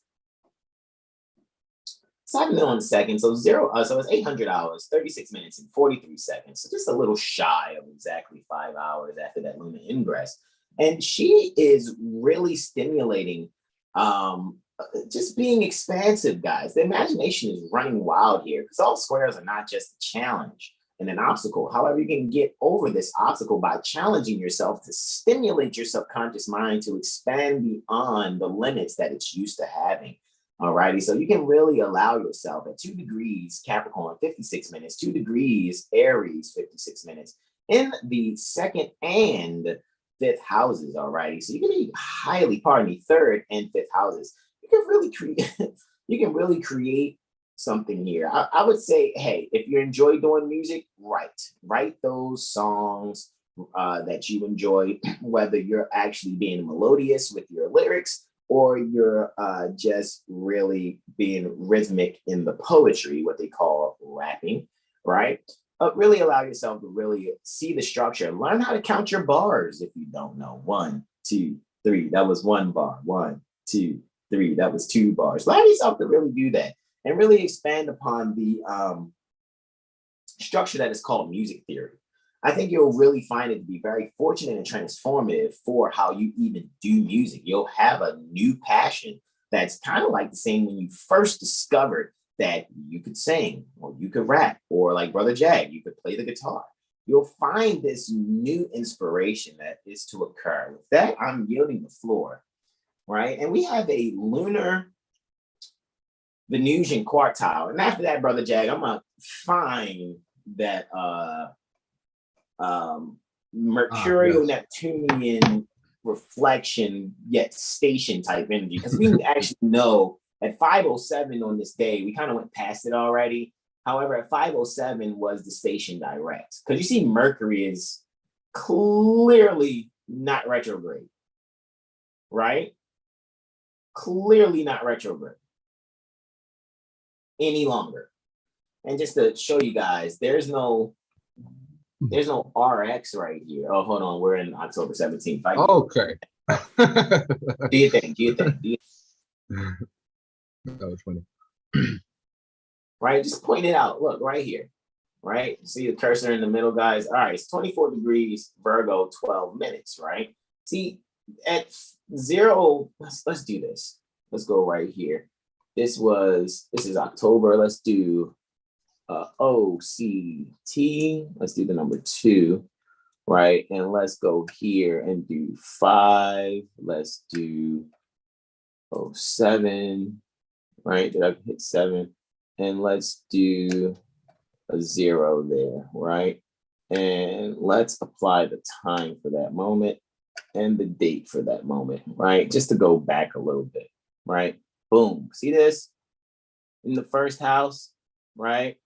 And this is between me talking about the Luna being Luna ingressing Capricorn at 0300 hours 37 minutes, and then at 0300 hours 36 minutes, almost 37 minutes, Luna squares Jupiter. Right in between that is where Mercury's going to go, right?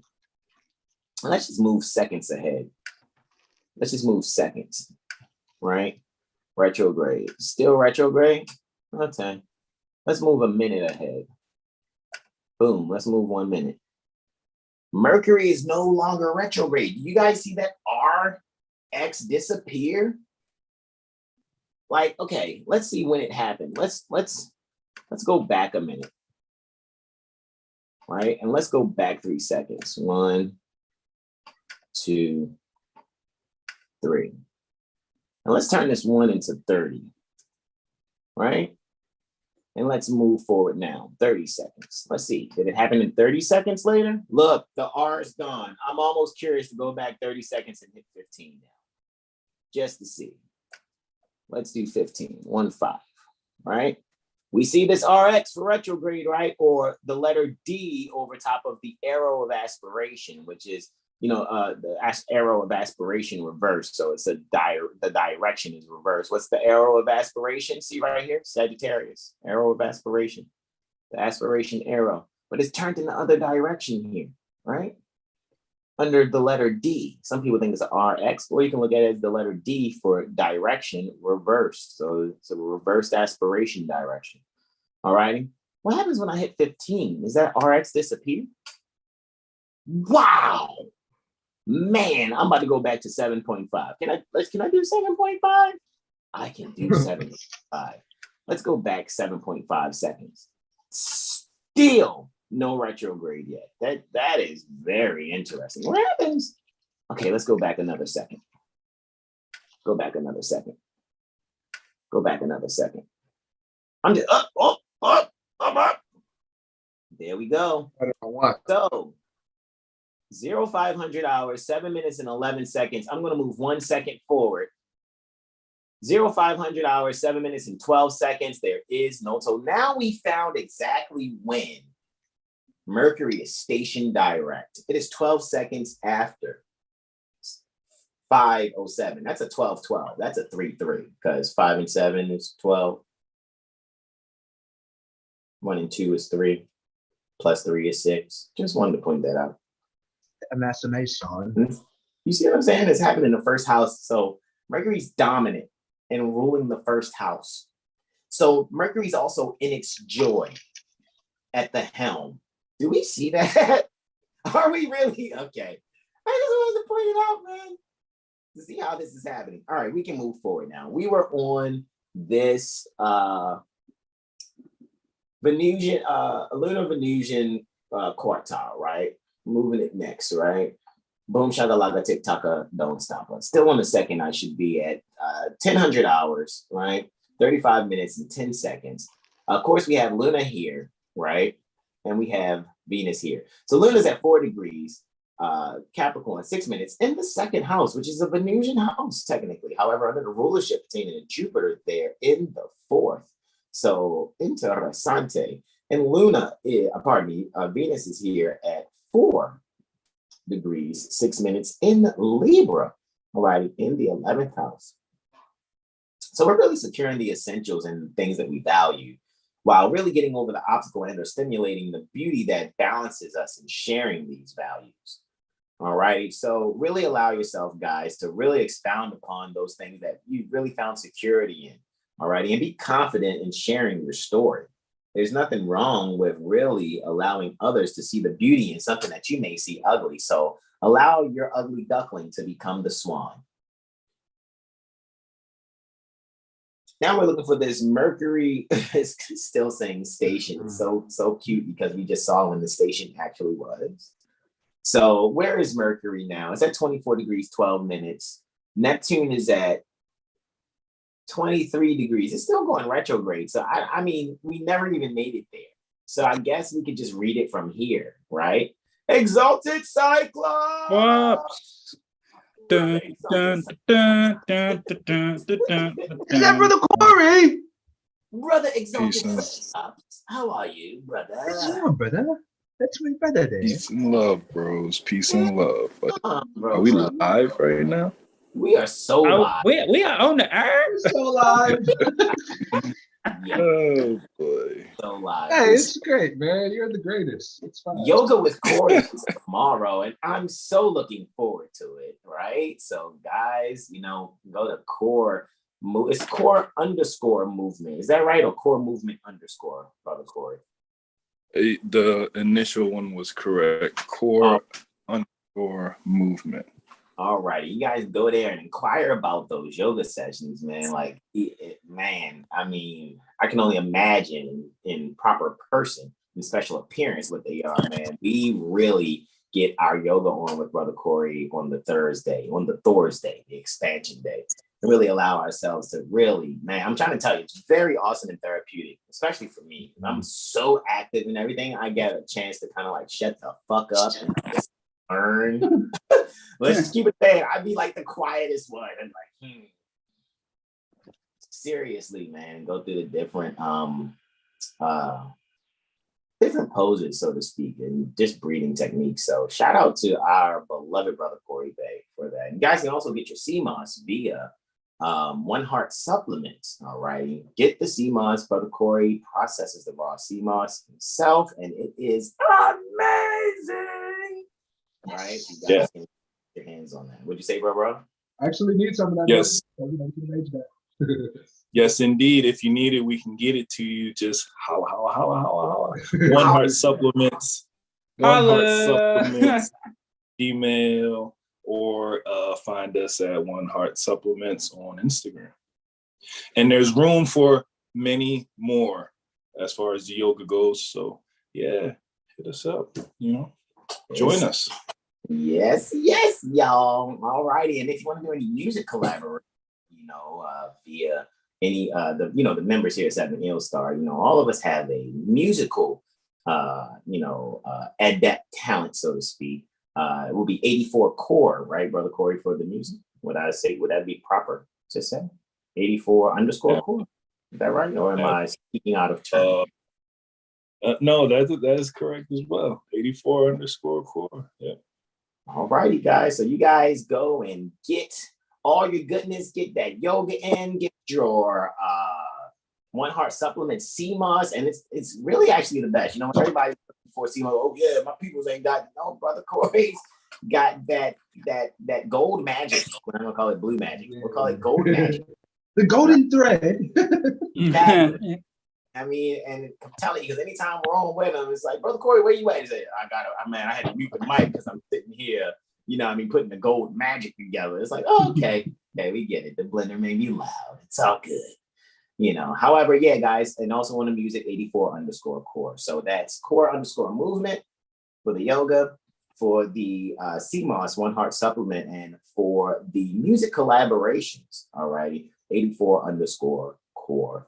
All righty, Brother Corey, you came in, we was talking about, this Mercury station and whatnot. So what I'm going to do here, I'm just going to go off of where Mercury and Neptune is now. We're just going to just go off of this 10th and 4th house energy here. So Mercury is dominant and now in station direct, actually, a little more than what it was at 5:07:12 when we saw it actually go station direct. We actually toggled in the interactive chart adjust by the seconds. and actually saw that Mercury is actually stationed direct from the perspective near the Baltimore Corporation, Maryland State Republic at 0500 hours, 7 minutes and 12 seconds at 24 degrees, 12 minutes. Look at that, 24-12, right? The 24 judges, the 12 lower and 12 upper, 12 minor judges, 12 major judges. Did you guys see that? All right, anyhow, in reflection, just about, let's see, 48. Let's see, hold on, to get to 24. So yeah, okay. So that's 24 plus 12. Look at that, 36 minutes apart. They are the Neptune, even though it's retrograding actually. So now Mercury and Neptune now moving towards each other. However, guys, what we're seeing here is that's just some dominant, communication and some real detail. I think people here are going to be going to they wanted to go to the hair salon on Sunday. So people are going to be making hair appointments. On Saturday, people are going to be making hair appointments on Sunday. And, and I kind of see that happening a lot. And people may be seeking for whoever does the hair to come to them, or they're going to go to their house. It's like an emergency hair appointment. I kind of see that actually happening.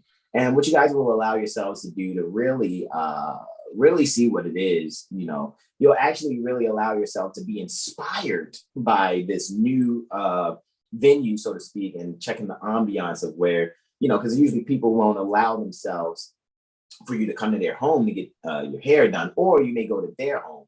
And whoever goes to visit whom in this exchange of, extension of the nervous system being, touched up type of energy, you guys are going to be inspired by the ambiance and the way that the home is actually set up. You're like, well, hold on, man. I had no idea that this was like this. So I think you guys are going to really enjoy that when it comes to Sunday for that portion. And finally, what we have here is a solar lunar quartile. Guys, I'll be right back. Give me 2 seconds. Somebody fill in real quick. I'll be right back.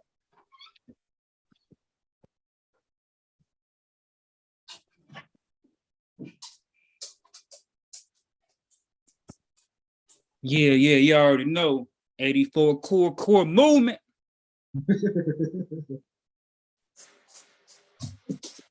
Diesel. Yeah. Sea moss, man.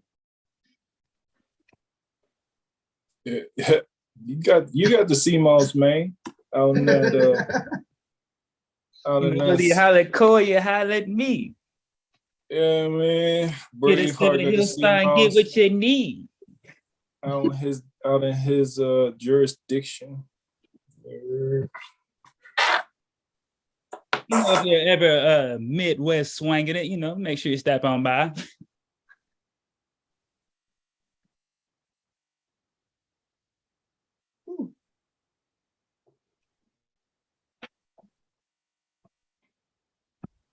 You already know it.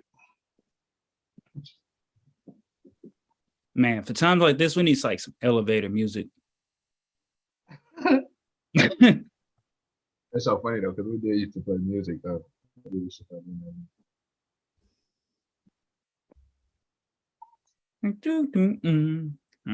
see. Solar lunar quartile. Brother Son came back just in time. Wowzers, weezers, woozers. All righty. I was ready. I was about to give you some elevator music. My bad. Oh, that's fine. I was going with this one. Spin dizzy. Truth will make your head spin dizzy. Right? Especially with the apology season in order. But what'd you say, bro? What'd you say, Jay? Yeah, truth will make your head spin dizzy. Yeah. It's so Spin funny. busy. It said, why did I do that? Exactly. Seriously, man. Like I said, within apology season, right? I know, right? It's a lot of people that are going to be very happy that we gave out apology vouchers, like I said earlier, man. When we did, it's about to be a lot of. I'm sorry, it's not 2004. They're gonna be adding apology season on that crow. Season up that crow with some apology. What's the seasoning on this crow I'm eating right now? Oh, that's just apology. This is actually good, man. What kind of sauce or rub, whichever one you choose it to be, your apologies served. It's all good. It's all.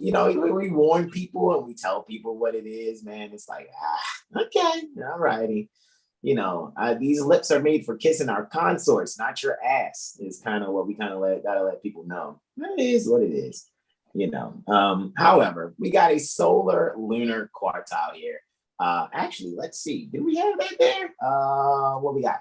Yeah, it happened in 2014. Actually, I got it. No worries. We're gonna do the solar lunar quartile. All right. Hit the next button on that junk. All right. And it's actually happening at 9 degrees, 47 minutes for Luna in Capricorn in the 9th. Looky, Astro Cookie. And hey, look what I got, Jag. I have the sun in Libra, 9 degrees, 47 minutes in the 6th. 1, 2, 3, 4 houses away from each other, actually.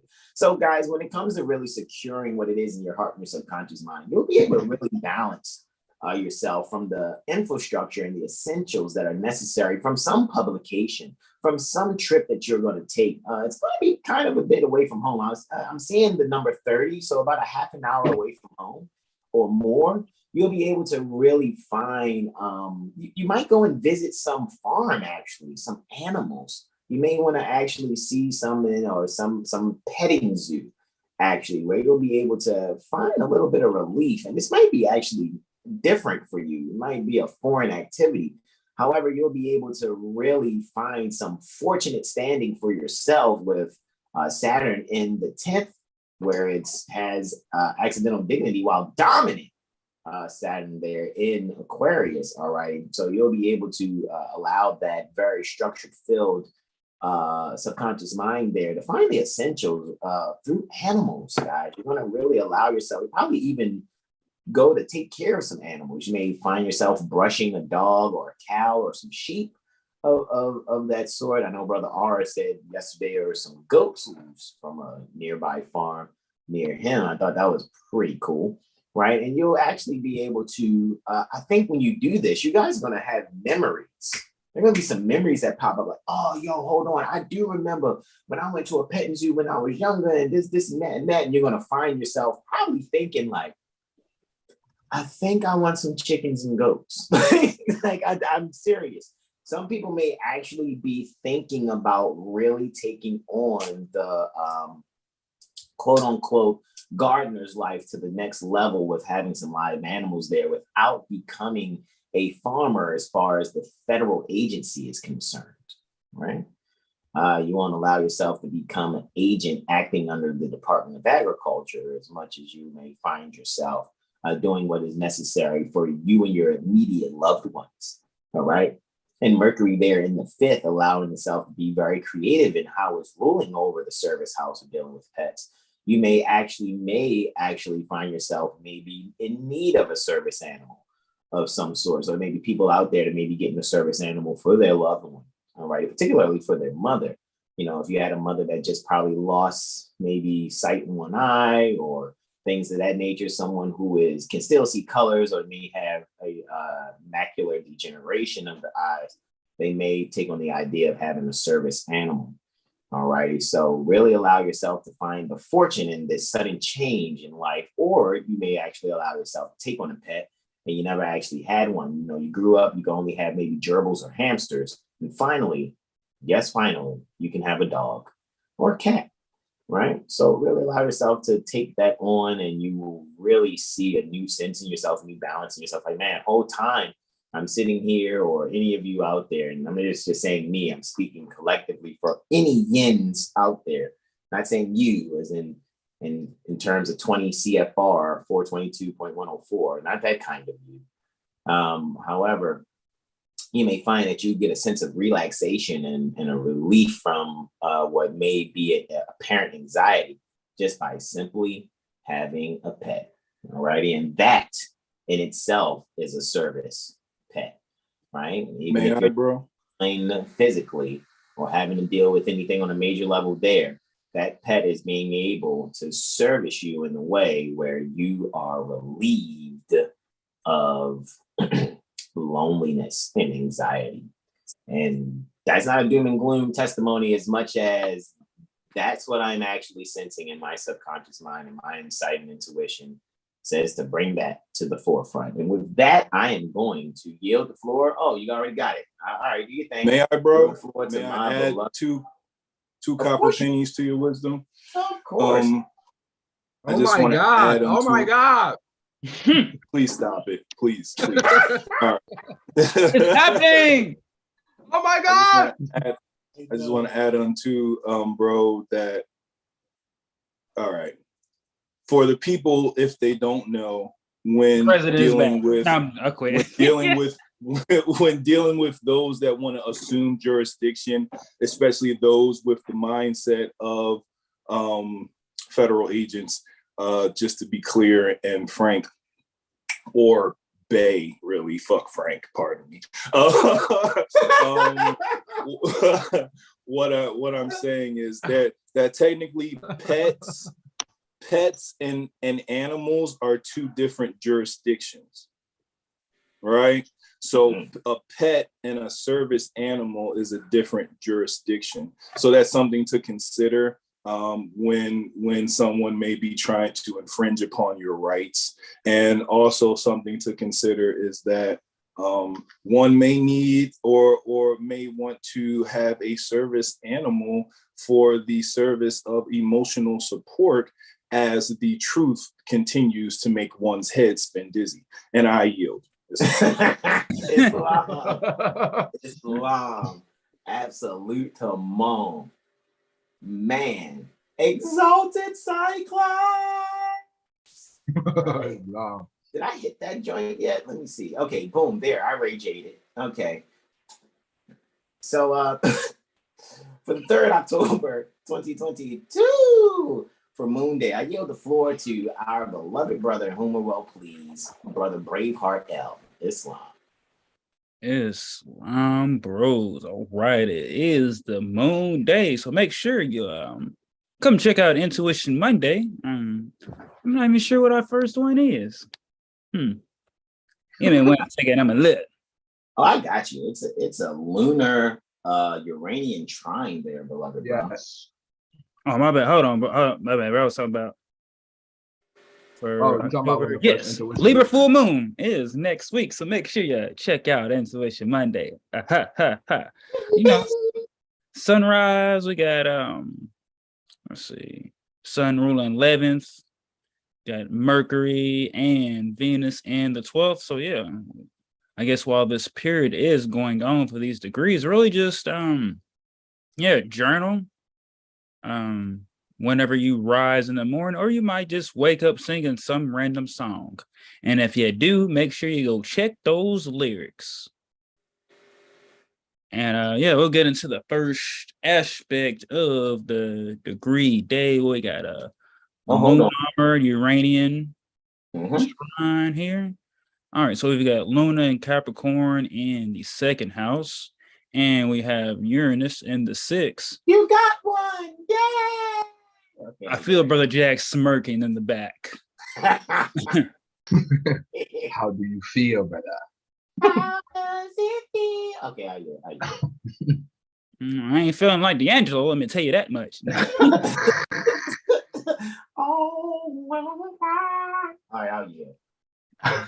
2nd and 6th house. All right, so this is like a change of finances here. Luna is in Capricorn in the 2nd, so definitely either tightening up on one finances or finding means to make extra streams of quote unquote income, as they would say. Uranus and the 6th in retrograde. So this is like silently plotting on as they would say, your come up or breakthrough. With this energy and Uranus in the 6th. So yeah, definitely looking at how you can put your self-worth and your heart into the service that you do for yourself and the collective. So Taurus is dealing with like counseling, accounting.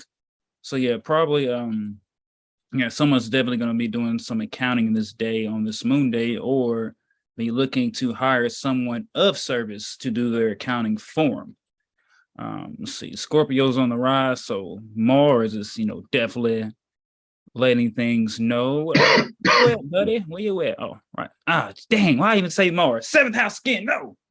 All right.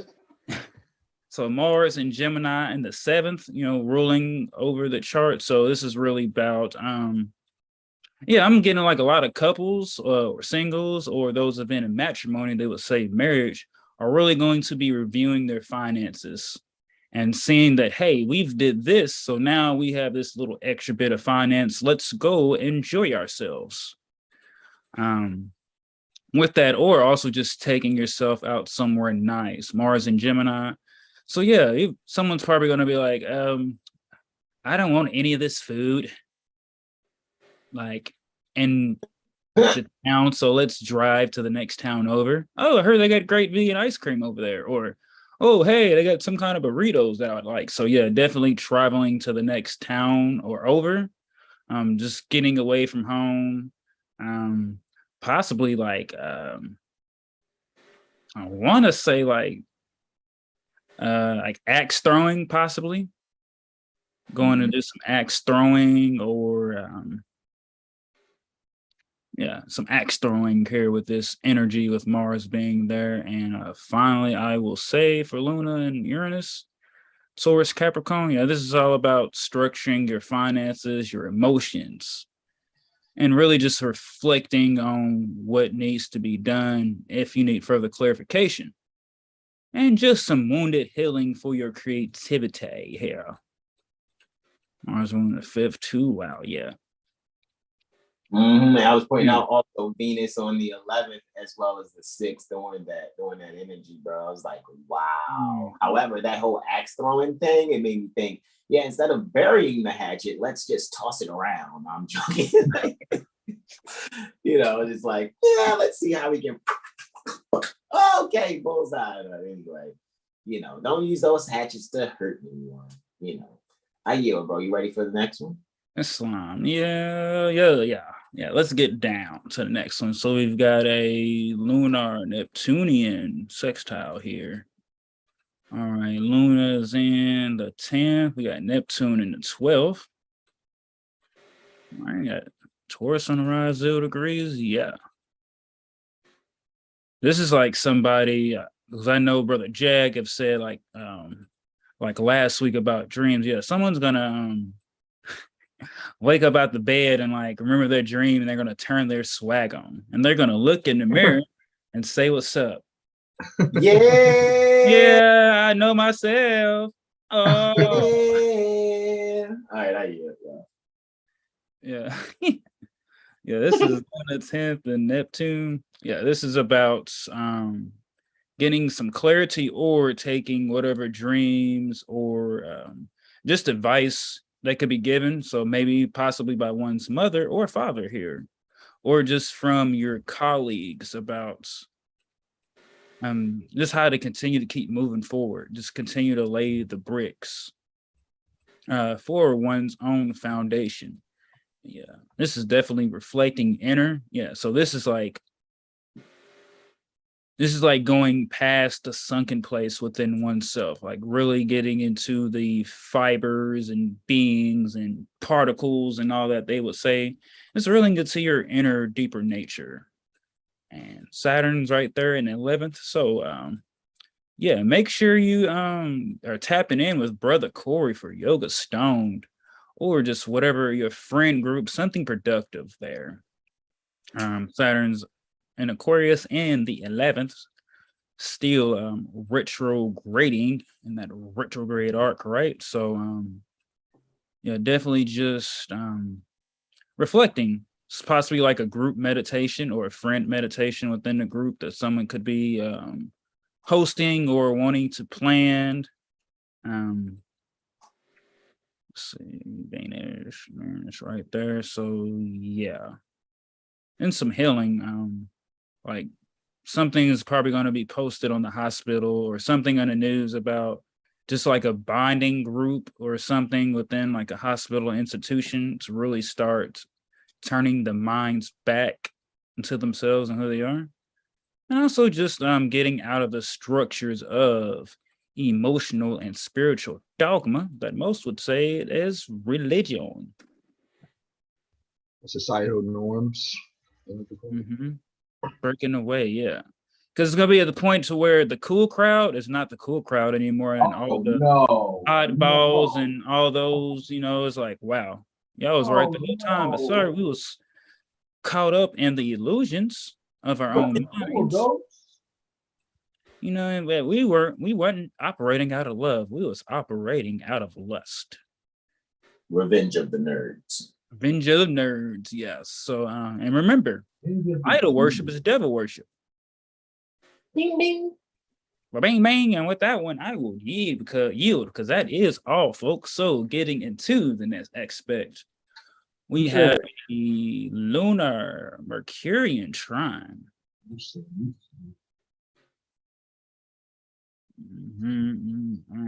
Wait. All right, so we got 9 and 5. All right, we got Luna in 9th, Mercury in the 5th. All right, so this is Capricorn and Virgo. All right, Mercury's direct in Virgo. So yes, this is really moving forward. This is probably like coming to the realization after that Libra new moon. If you did not watch that with me and Brother Hassan for Intuition Monday, or catch it on the AstroWeather report, it was stated that it was coming into the realization, the self-realization of one's actions and deeds, thoughts, and journeys from the past. So Luna and Mercury, this is getting back creative, finding creative ways to express your wisdom or just your creative gifts. Because Luna in the 9th, this is all about structuring what you have learned, the wisdom that you have gained from the past, from the present, and that you will be in the future. And Luna will be about to conjunct Pluto next. So you're coming up on a realization of the cycles that have passed, that what you were a couple years ago, even a week ago, you're not that same. This is a constant reminder of transformation here. And Mercury's flexing right there, definitely strong in Virgo, exalted. So you're definitely wanting to communicate, and definitely getting with whether it be your friends or your partner. Really putting together the information and moving forward with this. And the 9th house too, coming into the awareness of one's own status, whether that's with your wisdom or in your job or career that you do. So now is the time to push forward. Mercury's out of that retrograde. Saturn's in the 10th, got say so over Luna. So don't be afraid to either ask for help or get consultation. So make sure, you're coming to 7HealStar, those you prefer. But 7HealStar is going to give you the astrology, the CMOS, the yoga. Me and Brother Corey do the Reiki.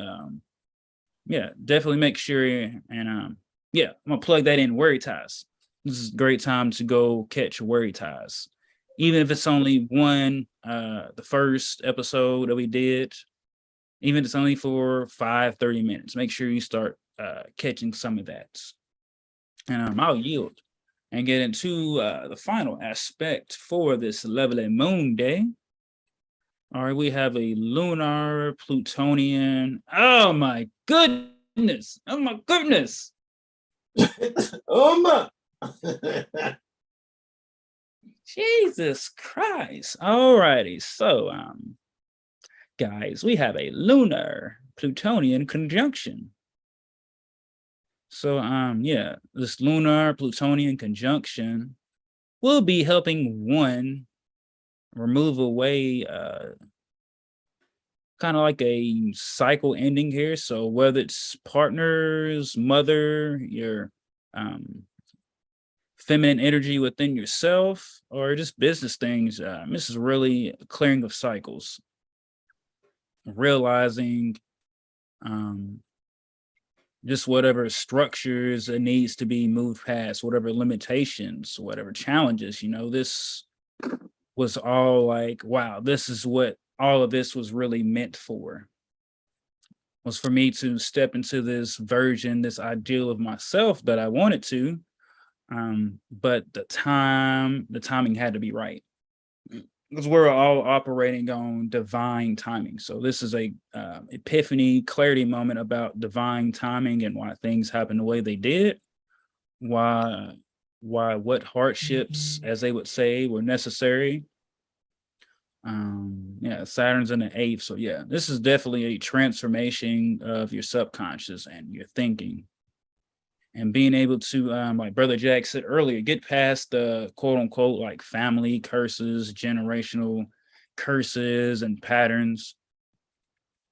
But it all starts within yourself. Saturn's in retrograde, Pluto's in retrograde.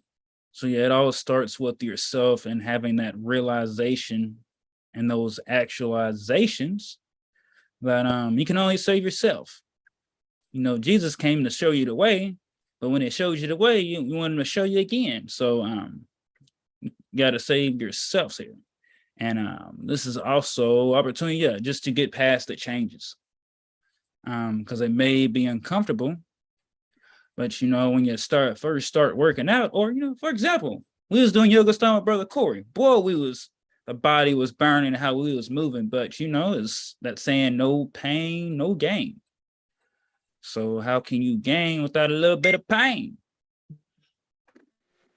Oh, Brother Jack saying, so yeah, like a bodybuilder or whatever, starts working out, but just because his body hurts a little bit doesn't mean give up, because he won't get that figure, or that model who works so hard, to get where she's at. She doesn't quit because of a little few things going on.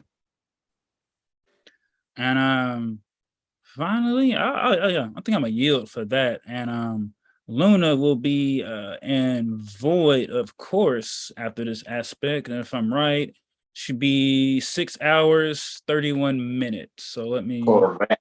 Absolutely correct. So no major purchases, but make sure you put in those readings from 7HealStar on that cart while you wait for this lunar void course to end. And that'd be it for me. So I will yield, and I'm gonna just behind the back pass that to Brother Jack with the sauce. Sauce. It's long. Wow. All right.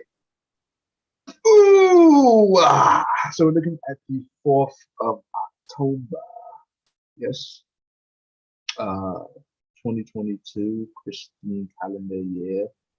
Crusade called right? And or 1442 would be the Moorish calendar year. Absolutely. So the sun is at 11 degrees Libra, 13 minutes, right?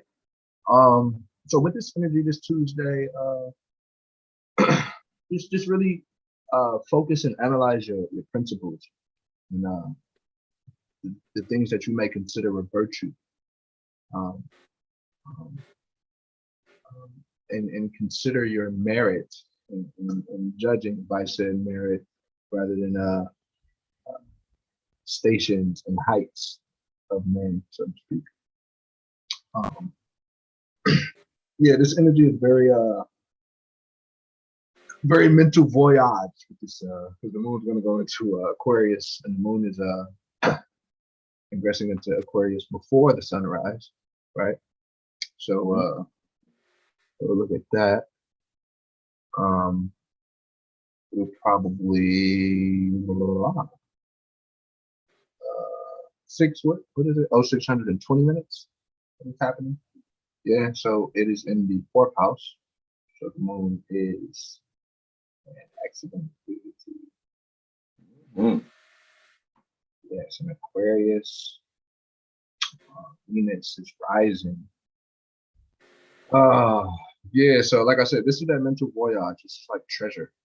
Really acknowledging mental treasure, recognizing how beautiful the mind is and its capabilities, so to speak, and how grandmother or the mother, the elder, whomever used to always relate to you that wisdom to always go inside of yourself rather than be so fixed on external things. Always look at your inner compass before you go looking for some sort of external guideline or verification, as we pretty much were saying earlier.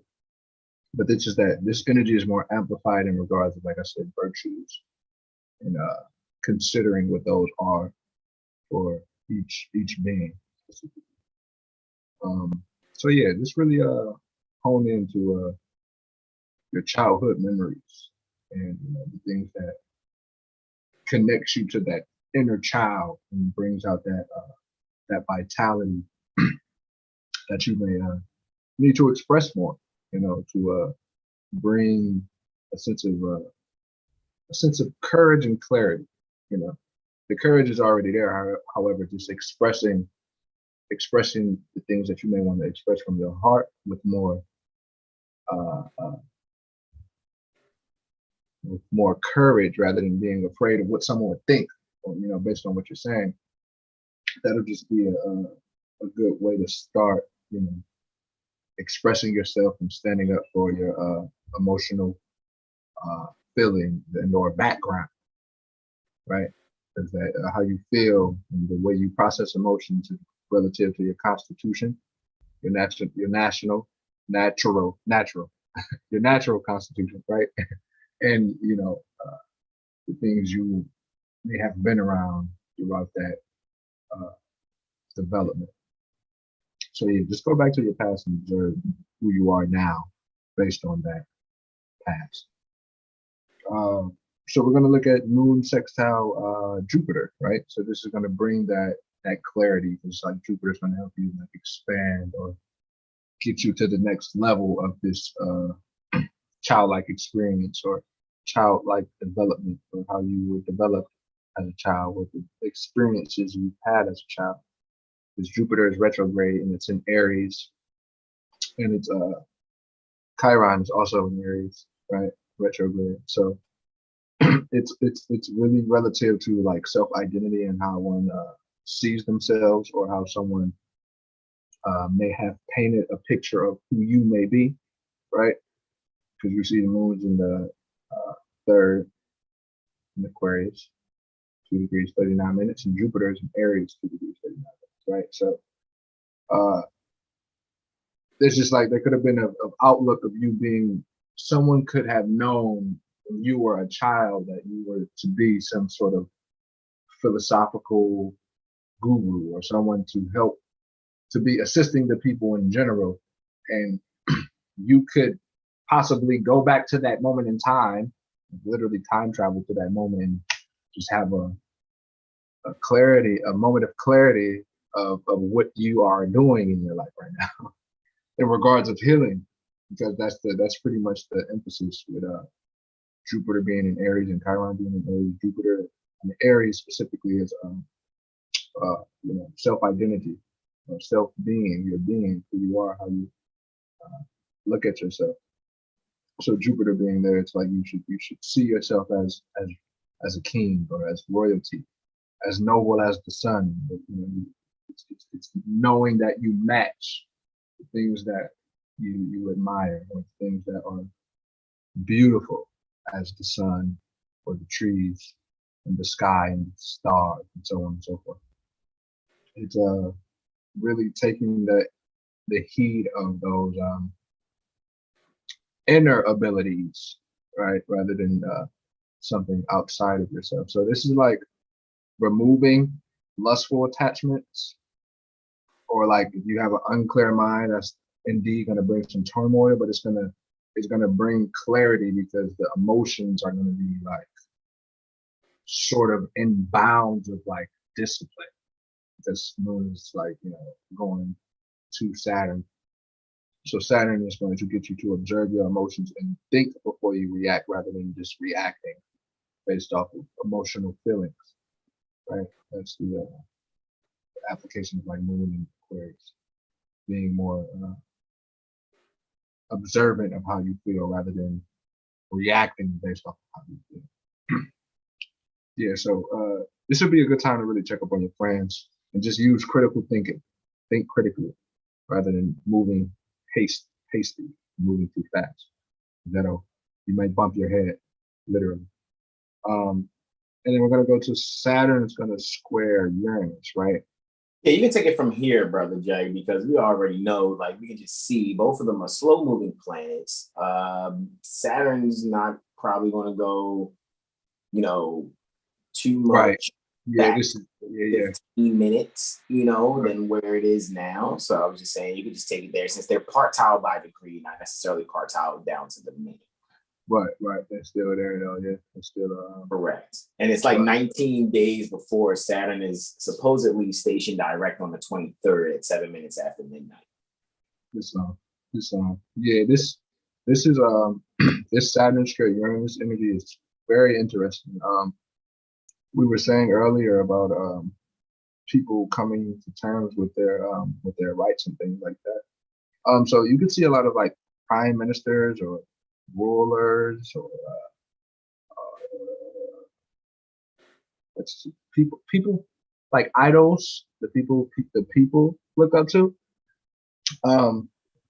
They're pretty much getting removed. It's a lot of removing from office energy, right? You see Uranus in the 6th, that's service, that's to the public, that's to the people at large, and Saturn is in the 3rd, so that's the local community standing up for what they want. You know what I mean? So we're talking about the moon. That's daily necessities, or the necessities of day-to-day living. Food, clothing, and shelter. Period. It's the moon. Saturn. All right, so now we have to keep that food, clothing, and shelter in moderation, so we aren't wasting it based off of excessiveness or overindulging, right? So now it's this realization how there's a selfishness or a greediness within the public domain, quote unquote, or within the community. I won't say public domain, within the community, locally. So wherever you're living close, wherever your living quarters are, the people are basically revolting and standing up for, again, the daily living necessities, because there's a lot of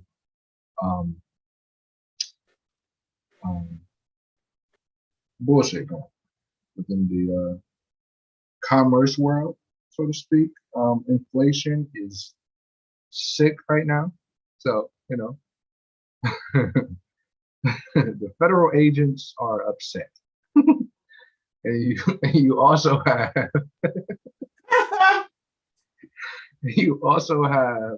the private beings who don't live in that realm, but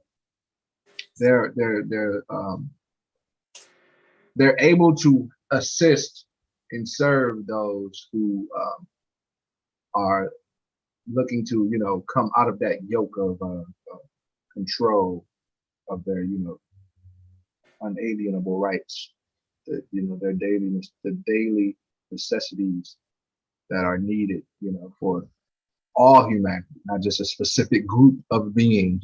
All of humanity should have food, clothing, and shelter. So that is very paramount and potent. You may even see like some authority figure or idols stealing inventions from children specifically. Now their fame is whoa, that I felt that one. It's just over with. Yeah. So just really be open to being open. And then we got Moon trine Venus. Yeah, bro, because it's funny. You had earlier. You had Moon square Saturn. No, Moon opposed Saturn and Moon opposed Mars. And then you had no Moon square Saturn, Moon opposed Mars, and then Moon square both of the benefics, quote unquote benefics. So both of them are malefics, and then both of the benefics. That was interesting. So now here, that same energy is sort of being played out, sort of, with Venus in the seventh house, accidental dignity, Mercury is Lord in the seventh. Yeah, Venus is doing pretty good in the seventh and in Libra. Like she's bossing right now. Yeah, she's strong for sure. Mercury is definitely like, hello, accidental dignity for Mercury. Oh well, no. Oh well, yeah. Okay, so Moon's in the 11th, right? Yeah, and Venus is in the 7th. Yeah, so those group economics is paramount. The philosophy and the action is being emphasized. So the women are pretty much being the warriors now, or they're really like having that courage to stand up or to actually teach. And then the men, sons are able to yield and listen to these warrior women because of the sincerity and the structure that they are and the principles that they're living off of based Correct. off of Correct. Yes. It's not that male bashing teaching. Go ahead, I yield. Oh, whoa. Yeah. Not some teaching going on there. Right? It's very it's balanced. The key is balance. It's all that's just what Venus and Libra is emphasizing. If it's not balanced, you can't be here. That's just Venus and Libra. That's Libra's just in general. The Libras demand respect, right? So that's just the epitome of Venus and Libra trining Moon in Aquarius, because the group has to all have a equal balance of respect for one another, or there is no group, there is no nation, there is no body politic or state, whatever you want to call it. You don't have that without pure unity. And you also don't want yes man around you either. You want to remove, well, that's being removed based off of the yes man energy specifically because of insincerity. Insincerity will relate to yes man. So just sincerely communicating values and one's stance is just going to bring a natural harmony within our relations. So that's what's happening here. And then within that not happening, there is no sincerity within those relationships. That's it's clear as day. So honor what you honor and live based off of the principles you live off of.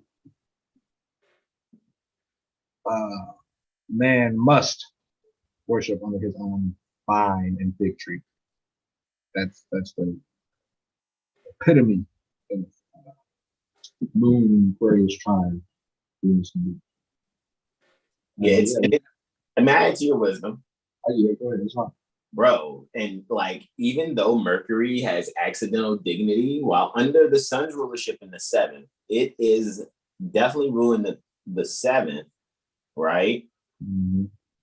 So there's like almost a mutual reception by house rulership between Sun and Mercury. We don't hear that, often outside of our circle. However, with Venus being dominant and having accidental dignity, while Mercury is dominant and accidental dignity, Saturn's in its joy, dominant in Aquarius, while ruling over the 11th and 12th. Mm-hmm. Like, bro, like, and then Neptune's got the nerve to be in the 12th in dominant and accident. Are you kidding me? Yo, the wisdom is there's some like, okay, our Iron Brother Aura was speaking about some so-called, this woman that thinks she's a judge or magistrate near the Nevada State Republic. Mm-hmm. And man, yes, there's going to be fair teaching coming from mothers. However, it's going to be it's going to be a wisdom lesson. You know how somebody tries to like reject learning something? It's one of those. Word. It's one of those ass spankings where it doesn't hurt on the outside. Do you get what I'm saying? It's like when somebody tells you, I'm not mad at you, I'm just disappointed at you. And it just hits you like, dang, I'd rather have the whooping. Yeah, but what it is it's going to be self-reflective. Somebody's going to really see that they've been loud and wrong for a great tenure of their career. Yeah. Do you get what I'm saying? And it's going to be like, fuck, these men are correct. I don't want to make myself have to admit I was wrong to these sons. And it's like, it's okay. We knew the whole time. That's why we were giving out apology vouchers in advance. It's that. That's why I'm like, whoa, look at the dominant man. There's a lot of dominance and accidental dignities and while ruling stuff. And then like Saturn is just in its joy, because Saturn is in its joy in the 12th because that's what brings about the epitome pertaining to wisdom. So Saturn is bringing this like electrifying, innovative wisdom. However, it's going to be that now are you ready to, be kind to people? Because you go any further, remember when Bart Simpson was being tested by Lisa and she was testing the difference between Bart and the hamster touched the pellet that had an electrode to it and it learned this lesson the first time, but Bart kept touching the cupcake. Ow, ow, ow. Yeah, I think people are going to learn to stop being Bart Simpson. No disrespect, we love our mothers. But however, you mothers that are out there that think you're above high and mighty, ooh, to the wee. Anyone acting holier than thou, please do yourself a favor and don't do that. That internal ass spanking is real. All righty, I'll move forward. Oh, it's on me. Goodness, Jesus Christ! Are you done, bro? I don't want to. Yeah. All righty. Natural harmony. Yeah, I guess we'll just move forward here, right? We're looking at for the 5th October 2022, Ilowa Raphael, right? That's this time. However, 7 days from now, right? So allegedly, right? As they say. So with that being said, we are having, look at that 12-12 there, man. Mercury was at 24-12. The sun right now is at 12-12 for the solar ascendant conjunction there. It makes me even want to, let's just do this for a second. I know we didn't do it all day. Let's see. What's going on at around 12 Libra? Let's just see. Jesus Christ. I know it was something, man. Even though this moved to about 14 degrees 1 minute, I'll remove Delta Corvi, which is the nature pertaining to Mars and Saturn. What did you say, bro? That fixed star there too was pretty close. Caliph. Let's see, where are we at? 9 degrees 2 minutes. It's like the Gamma Inis. Yes. That's at what, 10 degrees? Oh, 10 degrees 23 minutes then? Yeah. Right? Yeah, that's on the rise. Wow, bro. And now we're into the 16th lunar mansion at this time, the 16th degree. So the sun is just entering there. Jesus Christ. Just 7 degrees, just under 7 degrees, really 6 degrees, 48 minutes away from its fall degree, the sun, because the sun is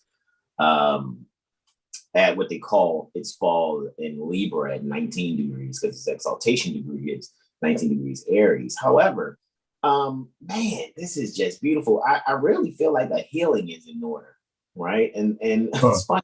Yeah. Someone's going to learn from someone else's child how to, do that, or you're going to learn from a niece or a nephew of some sort, or or you're really going to allow yourself to be very playful in a way that you just may be on the internet and learn your lesson from some internet game, right? Or you're playing your game streaming. I don't know if it's going to be a PlayStation Network or Xbox, or you're going to be doing the mobile gaming, like Call of Duty. All right, so with that being said, right, to all the Call of Duty mobile or PUBG mobile people, or Fortnite, mobile people, or however that goes, I think you're really going to really see that you're going to really allow yourself to really, it's more of that get your stuff together type energy. So you're going to be able to really reflect on a communication that you kind of try to avoid, but you're realizing that there's no way out. Actually, you really can't avoid that at all. You just really can't avoid it, not one bit. So what's actually going to occur is just it's going to be a beautiful transformation in the way you think. And those inner workings that are intestinal, right? You'll be able to get a lot of the bullshit out of you. Okay, so if you find yourself taking a spiritual crap or a physical one, that physical one that you wake up to take is actually going to be alluding to something that's actually happening within you in the spirit. So you can be able to relieve yourself in a balanced fashion of those things that are clouding your heart, actually. Right? If you got hate in your heart, let it out. just but don't express it, because if you express it the wrong way, you're gonna wish you didn't, right? You're gonna have some type of fascinating style standing, right? So just wanted to express that for it. So just really transform that mind so you can take advantage of the fortunate things in yourself. There, so that you can really adequately, not just by fascination and denial, right? Yeah, I don't think the denial is going to be that strong, honestly. It's like you can try to deny it, but it's like one of those, you can see your day, how it's happening. Like every time you try to avoid whatever it is you need to really take care of, it's going to be like on the commercials on the radio. It's going to mention it. What the fuck? Like, you're gonna go to look at something on Netflix, and it's gonna be within that certain presentation, whether it's a series or a movie, and you're gonna be like, you know what, I let me just do this because I'm trying to avoid it, and it just keeps popping up in different activities in my day. So yeah, that's kind of how I'm looking at that sunrise. However, all right, so I'm going to move forward. I only have 4 testimonies to give, and then we'll yield the floor here, guys. And remember, go to 7HealStar.com, guys. All righty, go to 7HealStar.com, join our email list. All right, and because I've been giving out some emails that I wanted to test something and just do emails less frequently from the website, just see what happens, what goes on, and kind of pay attention to how those emails are being opened, how many times and by whom. It's interesting to see though how some of our astrological colleagues have unsubscribed. I thought that was cute. I was like, "Oh, you're jealous. Don't be envious. It's okay. We love you too. We still participate, guys, right? Because we see some events popping up that you guys saw that event where people are about to be talking about economics and government. I know we inspire you, right? We inspire our certified professional astrologers. We actually do. Our colleagues, they just don't really say anything because, they're out of generations where their pride kind of comes to the forefront before, allowing themselves to be honorable and noble and go, you know what? Even though you're younger than us, we're so glad that you're inspiring us to go further into astrology like we've never thought of before. And we'll go, you're welcome, So again, you can, redeem your apology vouchers now if you want. However, they don't expire. So, so moving forward here, we actually have a solar lunar trine here that's actually taking place at 12 degrees exactly, Libra and Aquarius. And it's happening here, right here in the third house and the sixth house. So there's this bit of energy that's talking about old time security and really your early childhood, development, and really bringing a light to some balance here where you can really allow yourself to have a autumn of sorts in your communication. You may find some things falling away from patterns of thinking that really did you a disservice, and now you can really allow yourself to have a sudden change in how you share information and or take it on. So you gotta really have a real transformative way to your structure and your thinking and within your heart. I mean, it's like the change of heart that people are going to be having collectively with this, man. It's really going to allow people to have real conversations in a way that really allows, the way that they have themselves housed in their bodies to be able to do what is necessary for the overall collective within their home, within their immediate kinship, kith and kinship, or what they term family, quote unquote. And some people say, oh, family is a group of servants. Well, we're here to serve one another, not in a, federal agent kind of fashion, so to speak. However, we're not talking federal, state, or municipal, family. We're actually talking about our loved ones, biological. And just really allow yourself to really see those things that are communicated, that especially from your early childhood development with the South Node there in the fourth, and really allow your standing and your positioning, even in your career. You're going to find out how you do what you do to earn whatever it is that you earn. There's going to be some fated interactions in your creativity to allow you to really transform how you go about serving your loved ones, even down to how you serve your subconscious mind first, because that's going to be highly reflective in how you serve yourself. Others will be able to see that, and they'll see how you are about yourself via how you treat them. All righty. And that's what I'll yield for there. It's very interesting to see that. We have a lunar Uranian quartile here that is taking place. And this lunar Uranian quartile still for the 5th October 2022 at 1200 hours, 57 minutes and 23 seconds for Ilva Raphael, the healing day, right? And it's interesting how this is, the Mercury day during the Venus hour that this is taking place, right? And we have Luna there in the second house in Aquarius still 18 degrees, right? Aquarius 13 minutes. And at the same celestial longitude, however, in Taurus is Uranus there retrograde in the 5th. Again, guys, we're really at home again with this, all righty? We're inside our bodies, really contemplating. I think this is a contemplation type of energy because you're going to want to find yourself moving into the innovative. However, there's going to be some limitations to that transformative innovation that's really going to be based upon the beauty that you reflect within yourself, all righty? And that beauty that you really reflect within yourself will be broadcasted actually to the world, whether you're a publisher or not. You'll be able to, people will see that through your social media posts, which is another form pertaining to publishing, all right, especially with this Uranus occurring. And interestingly, Uranus is being ruled by Venus that is 5 houses away. So it's going to be very creative in how you do this and in how you really see yourself. And just, 6 houses from that is Luna, all right, as far as away from Venus.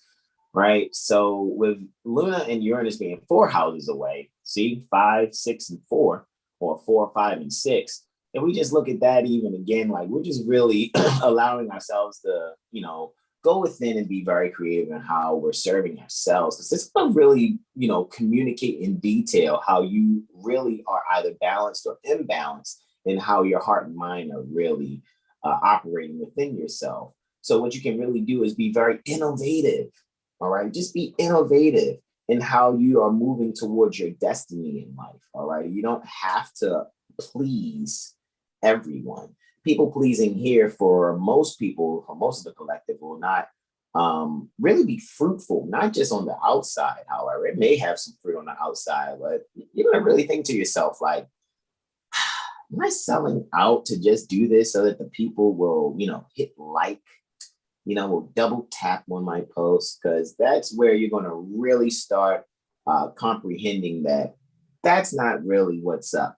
You're not going to really enjoy that for yourself. What you're really going to do is allow yourself to really reflect on those things that that will maybe to a group of people you would look a certain way. However, you pleasing that group of people will not actually be as pleasing as you pleasing yourself, so that you're comfortable within your own skin. All right. So with that, I'm going to yield the floor. I have a lunar Saturnian conjunction that's next, and that's still happening within the sixth house at 18 degrees, 51 minutes. All right. And with that being said, this again is like, folding the zodiac and having, folding it at, it's funny too, because look what's on the horizon. These two are ruling the first and seventh house. Saturn's ruling the first, Lunar's ruling the seventh. So if we were to fold there at Aries and Libra, we would have now in folding space and time, we would now have Cancer and Capricorn touching each other, but they're doing it in the sense pertaining to Moon and Saturn being conjunct here in Aquarius. And guys, listen to the astrologers, right? The real sincere astrologers. And you guys know, people may take offense. However, we're Moorish American, right? We're honoring our ancient foremothers and forefathers so that our days are long upon the earth land. So for me, I'm just going to speak for myself. You're not really a true or real astrologer if you're not sincerely being who you seriously supposed to be. So for us, 7HealStar is really the one out of very few groups pertaining to astrologers that really are fully being themselves. You may realize that some astrologers that you may listen to suit one portion pertaining to your life. However, you're not really getting a full course meal unless you're coming to 7HealStar. Sounds like a plug. I'm telling you guys, it's not. I trade where angels fear. So a lot of times I'm going to say things that seem self-serving.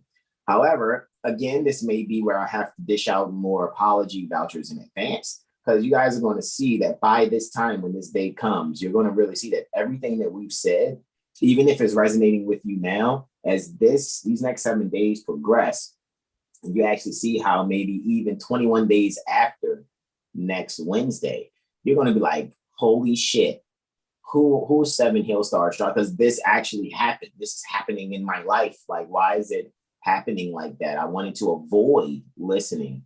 However, guys, let's listen to the astrology so you can really get the value out of it and really secure yourself essentially, because you'll be able to really make some sudden changes within yourself instead of doing what this conjunction is really going to do. And that's going to force you to make changes within yourself and how you communicate with others. And with that, I yield the floor. Just letting you know that this next one that I'll be going into is a Luna Martian trine here. And in this lunar Martian trine that we have here, Luna will be, pardon me. Oh, well, bro. Luna will be void of course, right? And even though we won't get into its ingress, right?